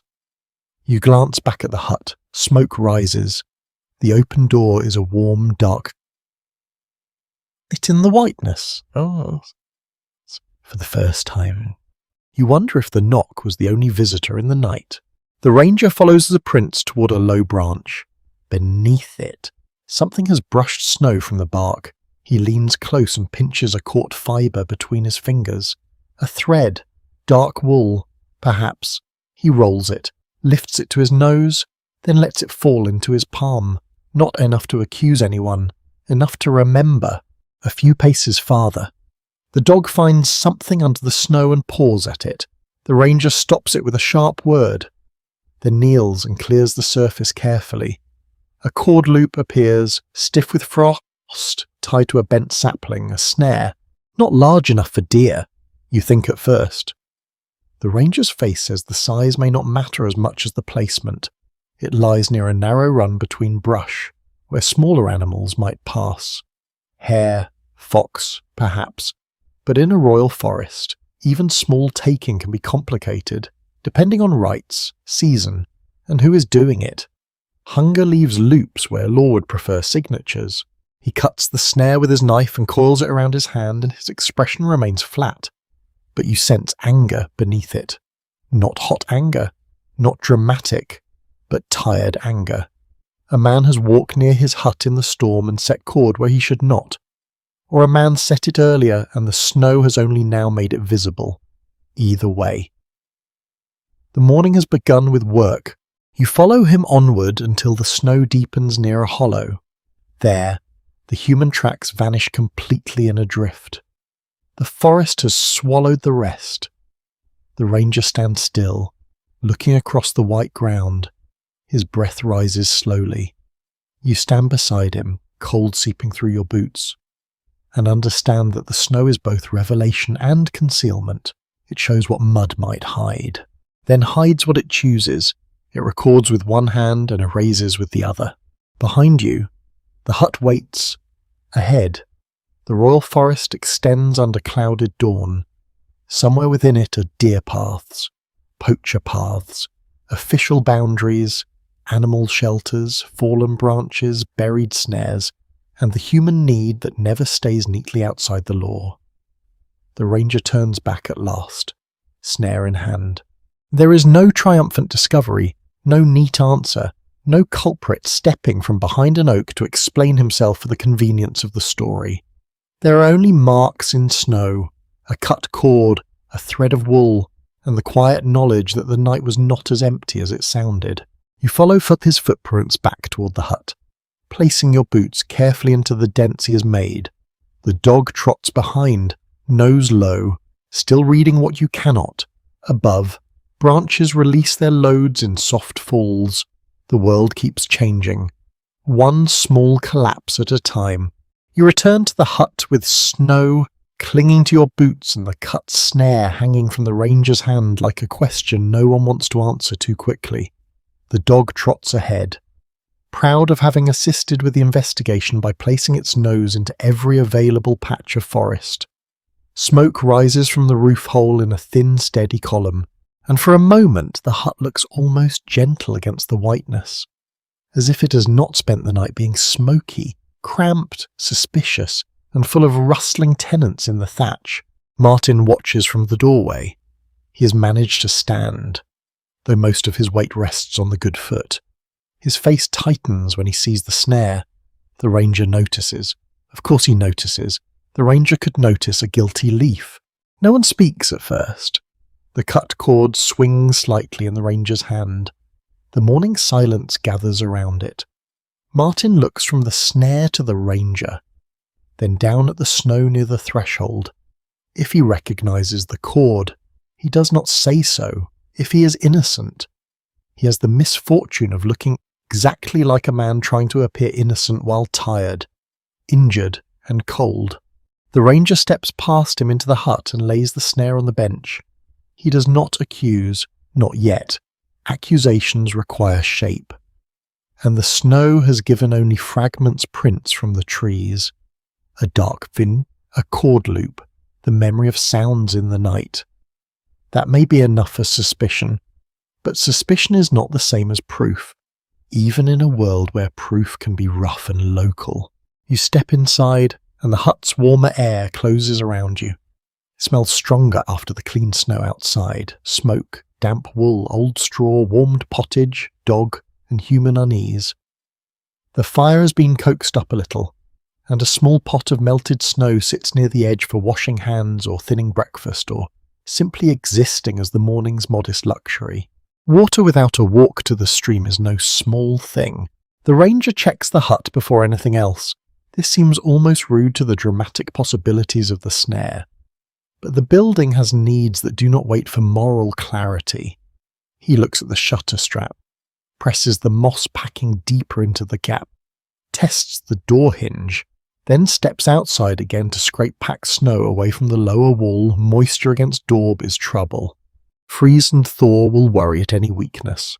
A hut that kept you alive last night now demands payment in maintenance. You help carry brush and fallen twigs from the lee side of the building to a drier patch near the covered wood pile. Some pieces are good fuel once dried, others are too green, or too wet, or too small for anything but kindling. The ranger sorts them quickly. His hands know wood by weight, smell, colour, and sound. He snaps one thin branch and listens to the break. Too wet, he sets it aside. Another crack sharply. Better, it joins the pile. After a storm like this, woodland work multiplies. Branches fall under snow load, tracks vanish, boundary marks need clearing. Animals change their routes. People may try to gather newly fallen wood, and the difference between permitted deadwood and protected timber can become a dispute before the morning is old. In royal forests, wood was not just scenery with leaves, it was regulated value, and winter storms scattered that value across the ground in tempting pieces. The ranger points toward the boundary post near the hut, the one half buried in snow. You clear around it with your gloved hands, or rather with sleeves wrapped awkwardly over your fingers because proper gloves have not joined this historical adventure. The notch in the post emerges slowly. Beneath the snow, the wood is dark and wet. The ranger checks that it's still upright. Boundary marks are practical memory. Lose them, and arguments grow where posts once stood. A little farther out, another marker has leaned under the weight of a fallen limb. The ranger cuts the limb with the billhook, not with grand swings but with patient chops, clearing enough to free the post. You drag smaller branches aside, your arms warm with the effort. Snow slides down your sleeves. The cold becomes less sharp while you work because bodies prefer movement to complaint.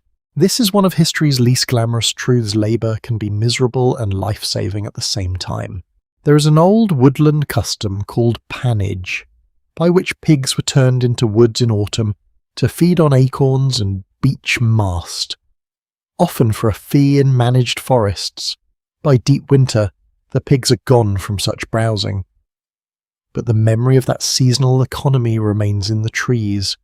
Oaks feed deer, swine, people, and fires in different ways. One tree can stand at the crossing point of royal pleasure, peasant subsistence, animal hunger, and administrative accounting. It is a lot of responsibility for something that cannot fill out a form. Questions about how forest regulation affected ordinary villagers still produce lively disagreement among researchers. Some emphasize the burden of restrictions and fines, especially for poorer households who needed fuel and grazing. Others point out that forest communities also held customary rights, negotiated access, and sometimes benefited from woodland resources within the rules. Standing in snow beside a boundary post, the answer feels less like a single verdict and more like a daily bargaining process conducted with cold hands. You and the ranger move toward the hollow where the human tracks vanished. He does not go far, the drift is too deep, and there are other tasks. He marks the area with 2 crossed sticks placed in the snow, a reminder to look again if thaw or light reveals more. Then he turns towards the line of underwood where branches have been bent low. There, you find more signs of the storm's work. A young hazel is split near its base. The ranger frowns. Hazel poles are useful for hurdles, fencing, handles, weaving, and repairs. He cuts the damaged part cleanly, perhaps to save what can regrow. Coppiced woodlands, where trees are cut back to produce repeated shoots, were important in medieval land management. A stool of hazel could provide usable rods again and again if handled properly. Woodland was not simply consumed. Often, it was cultivated in cycles, a slow green workshop. The dog discovers frozen droppings near a patch of disturbed snow and treats this as a major scholarly event. The ranger glances, identifies the animal with one look, and moves on. Deer have passed recently. Their hunger is written beneath the holly where leaves are stripped and snow is trampled. Winter presses the animals closer to browse, and the browse closer to human concern. If too many deer feed heavily, young growth suffers. If too few deer survive, the hunt suffers. If people are starving, nobody enjoys being told that the deer have priority. Management is balance, and balance is usually another word for everyone being slightly unhappy. Back at the hut, Martin has dragged himself to the threshold and is sitting there with his wrapped ankle stretched out. He watches the work in silence. The ranger returns with the cut hazel pieces, the snare still lying on the bench inside like a sleeping accusation. At last, Martin speaks. He says the cord is not his. The ranger looks at him. Martin adds, too quickly, that he has set such loops before, but not there. Not last night, not in the king's preserve. The truth spills out in pieces now, perhaps because denial alone feels too thin. He has taken rabbits near common edges. Many have. He says this without pride and without much shame, just as one might admit to breathing. Hunger and habit do not always consult statutes. The ranger's face hardens, but not with surprise. For a long moment, the hut The snow, the boundary posts, the broken branches, the deer tracks, the message pouch, and Martin's swollen ankle all seem tied to the same cord. Law can cut the snare. It cannot cut the reasons people set them. The ranger picks up the cord and wraps it around his fist. He says this one was too near the hut, too near the runs, too near trouble. Whether he believes Martin or not remains unclear. But he does not seize him. He does not drag him into the snow. He simply keeps the cord. That decision may not be mercy in a grand sense. It may be practicality. It may be lack of proof. It may be the knowledge that a man with a bad ankle is not going anywhere fast. It may be that the ranger has more urgent tasks than turning one winter morning into a court case without witnesses. You warm your hands over the fire again. Outside, snow continues to fall from trees in soft collapses. The forest is no longer storming, but it is far from still. Every branch shaken loose, every hidden track, every hungry animal, every human need has become part of the morning's labour. The hut sheltered you through the night. Now the forest asks what you will do with daylight. The morning stretches on without ever becoming bright. Cloud presses low above the forest, turning the snowfield into a world of pearl and ash. The hut stands behind you, smoke rising from its roof like a thin thread stitched into the sky. For hours, or what feels like hours, the ranger moves through his tasks, and you move with him when you can, clumsy but willing, discovering that survival after a storm is less a single victory than a list of chores with cold fingers. The snare remains coiled inside the hut. Martin remains by the threshold, his ankle bound and his expression carefully still. He has said the cord is not his. The ranger has not said whether he believes him. Between them lies that grey space where much of ordinary life happens. Not innocence proven, not guilt declared. Only people deciding what can be carried into the next hour at last. The ranger turns his attention to leaving. Not everyone at once, not recklessly. The storm has covered the track, and the village road is now only an idea buried under snow. Martin cannot walk far on his swollen ankle, so he must remain until help or thaw or a borrowed animal makes movement possible.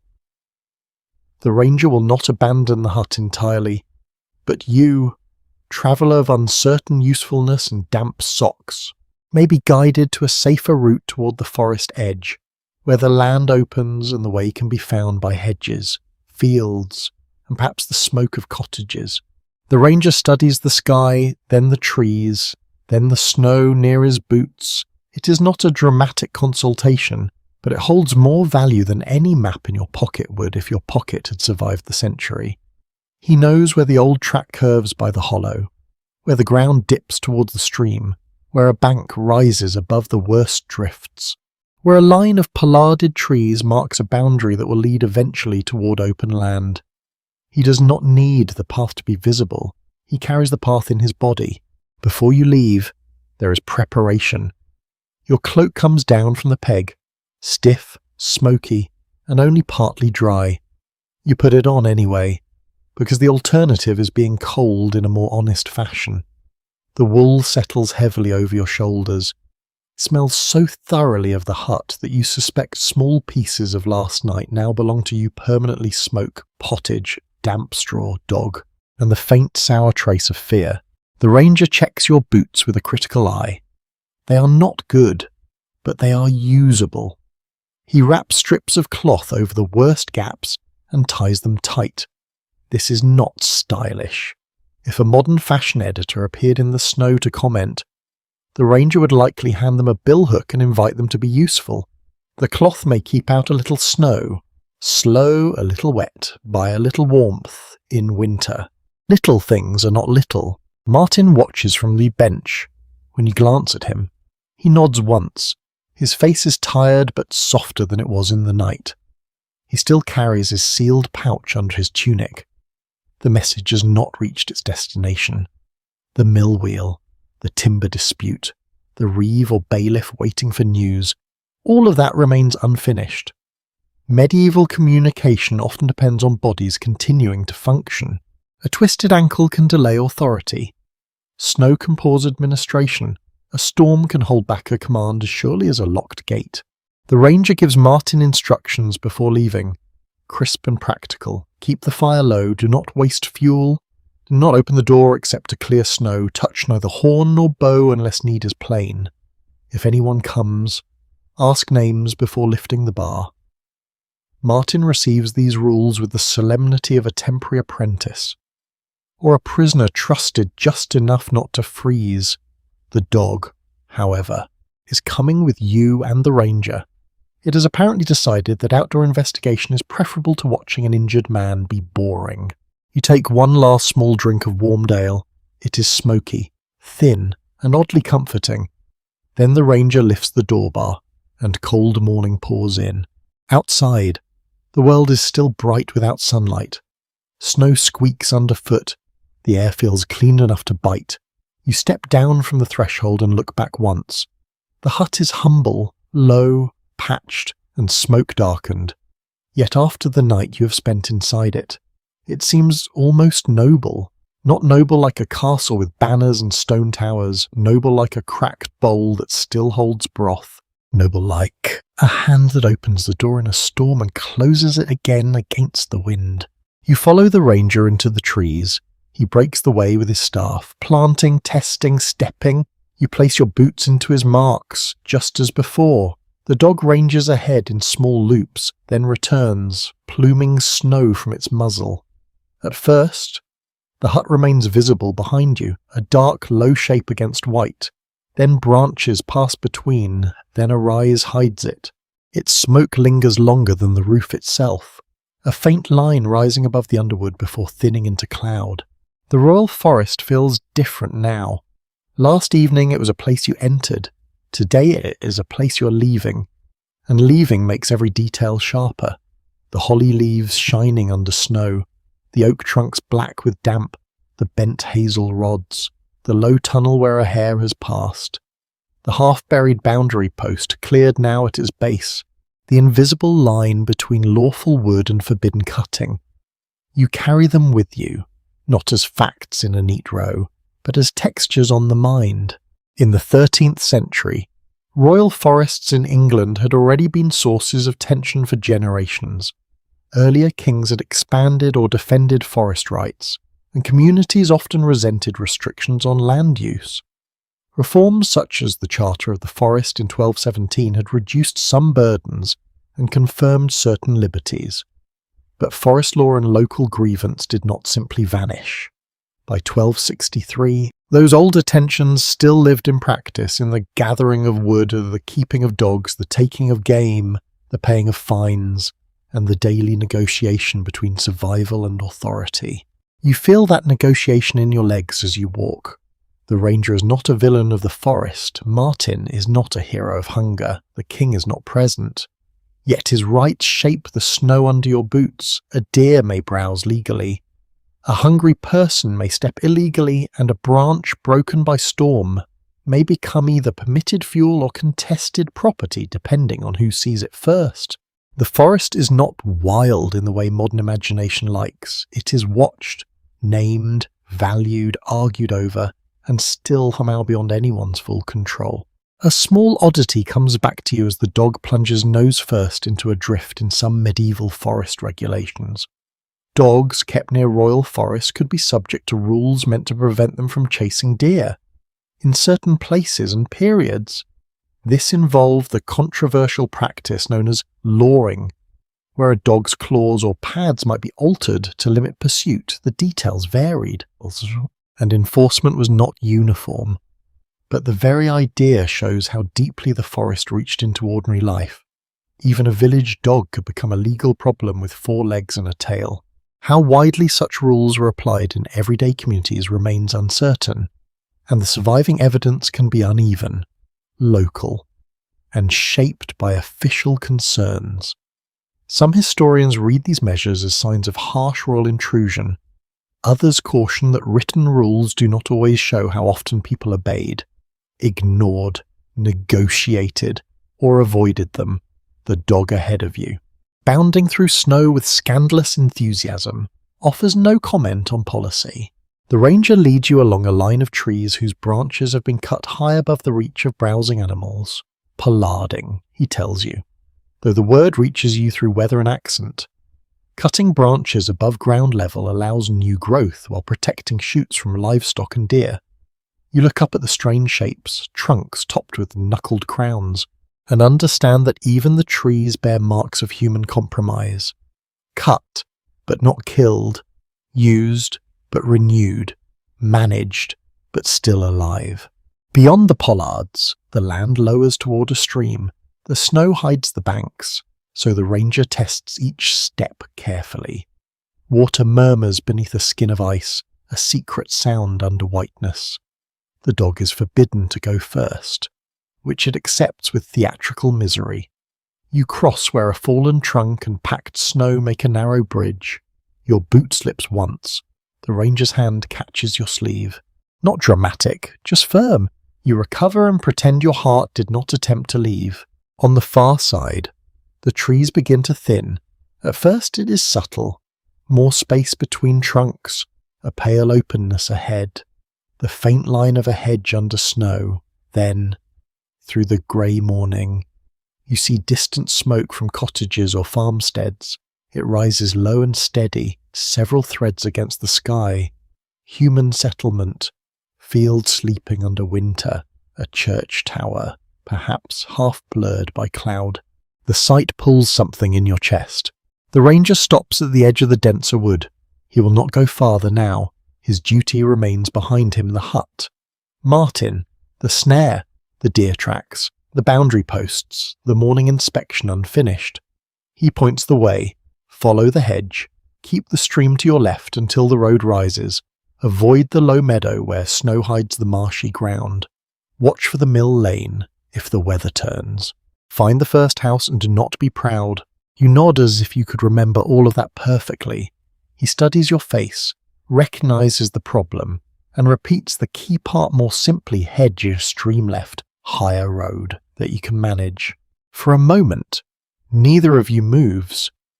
The dog stands between you, looking from one person to the other, perhaps wondering why humans make farewells so much slower than necessary.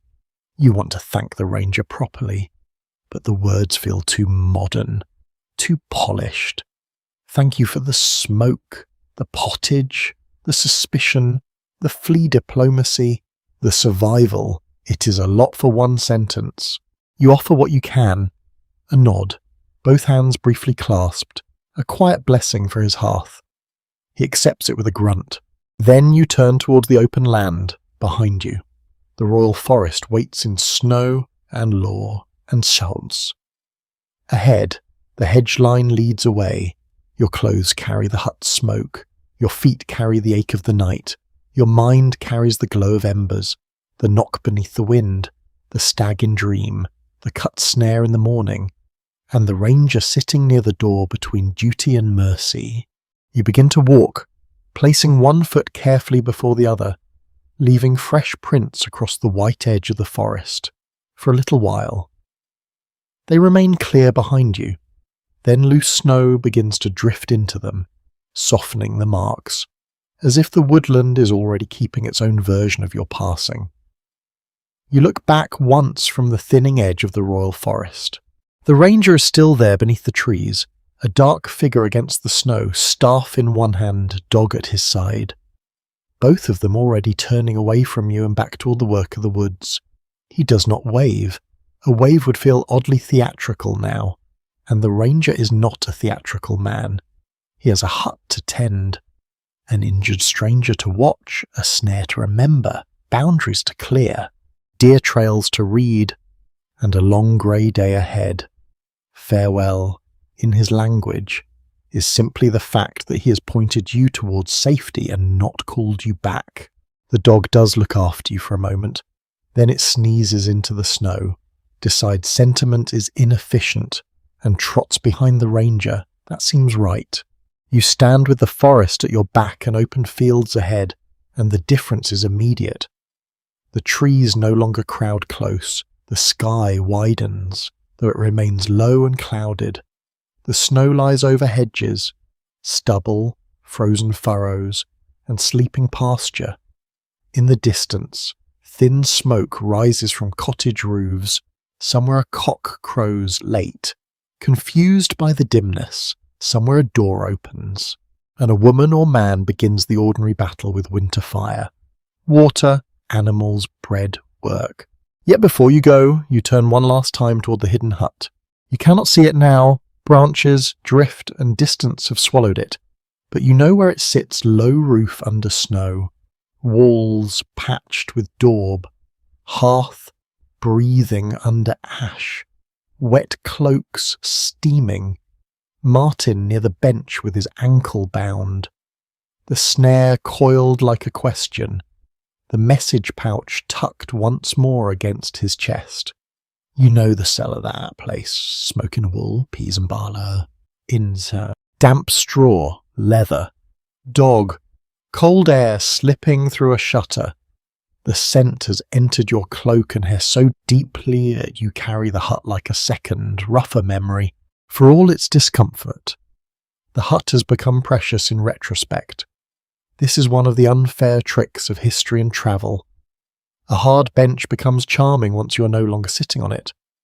A flea becomes local colour once it has stopped dining. A smoky room becomes atmosphere when your eyes are no longer watering. You might almost call the night cosy, which is how you know memory is already editing the evidence, but not completely.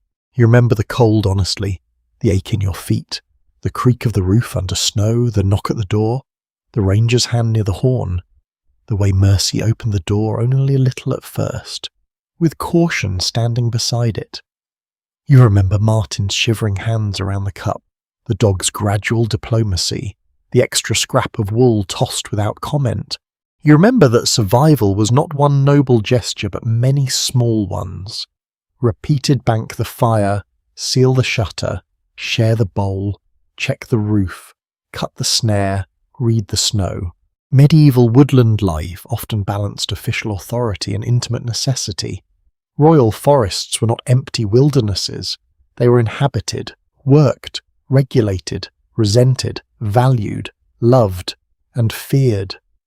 They held deer for kings, fuel for cottages, pasture for pigs, timber for buildings, cover for outlaws, paths for messengers, and stories for anyone awake after dark. The ranger's hut was not outside society. It was one of the places where society pressed hardest against weather, hunger, law, and the stubborn fact of trees. A small winter custom lingers in your mind as you follow the hedge line. People sometimes carried embers from one hearth to another, protected in a pot or covered vessel rather than starting fire anew. Fire could be shared, preserved, borrowed, almost treated like a living thing moving between homes. Whether that happened here today or not, the thought feels fitting. You are leaving with no coal in your hands, but with an ember of the hut carried inward, glowing quietly behind your ribs. Modern historians continue to wrestle with how best to describe the people who lived around royal forests, victims of oppressive law, skilled negotiators of custom, participants in local economies, quiet resistors, servants of power, or all of these at once. The answer changes with class, season, region, and circumstance.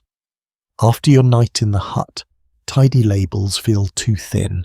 The ranger guarded royal rights and gave shelter. Martin may have broken rules and still needed mercy. Villagers could resent forest law while depending on the woodland's resources. Deer could be royal venison and living animals with hunger of their own. The hedge guides you onward. Snow brushes your legs.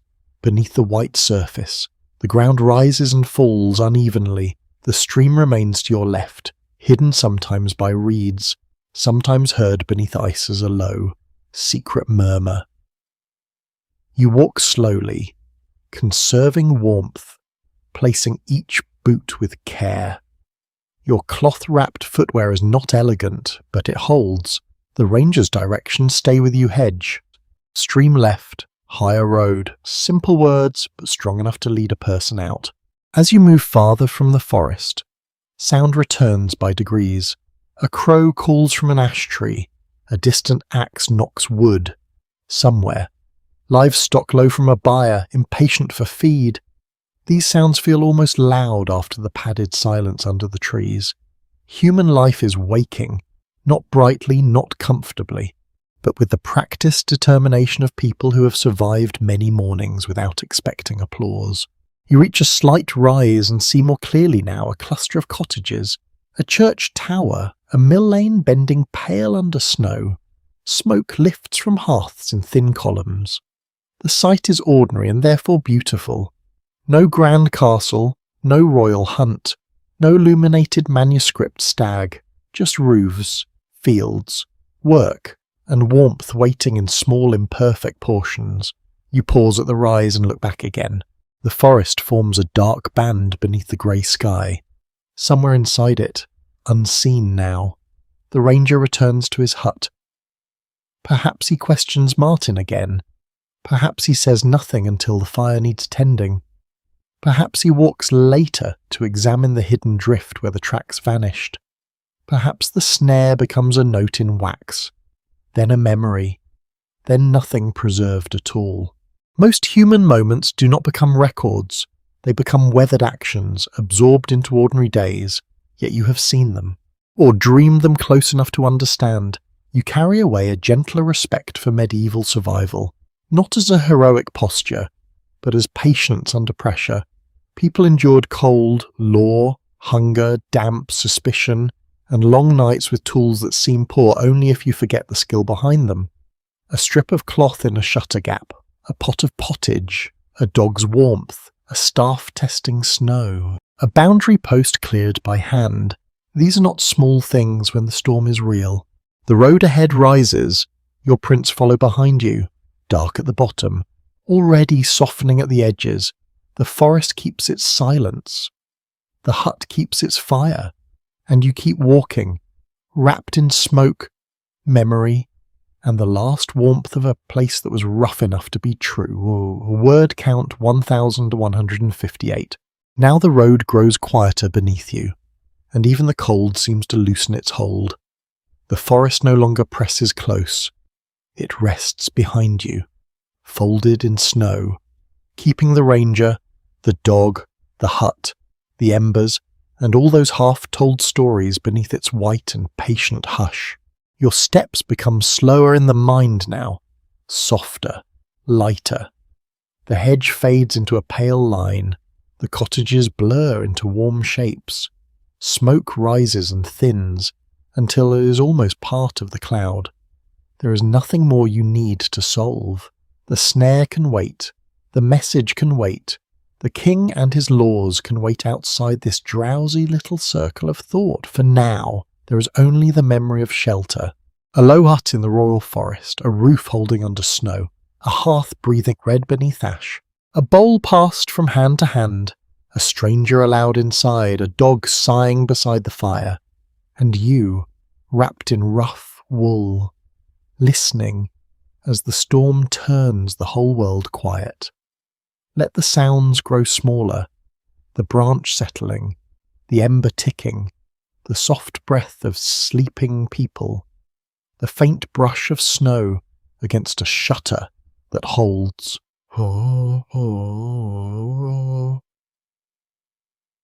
Difficult as Mumbo, the moved farther away now.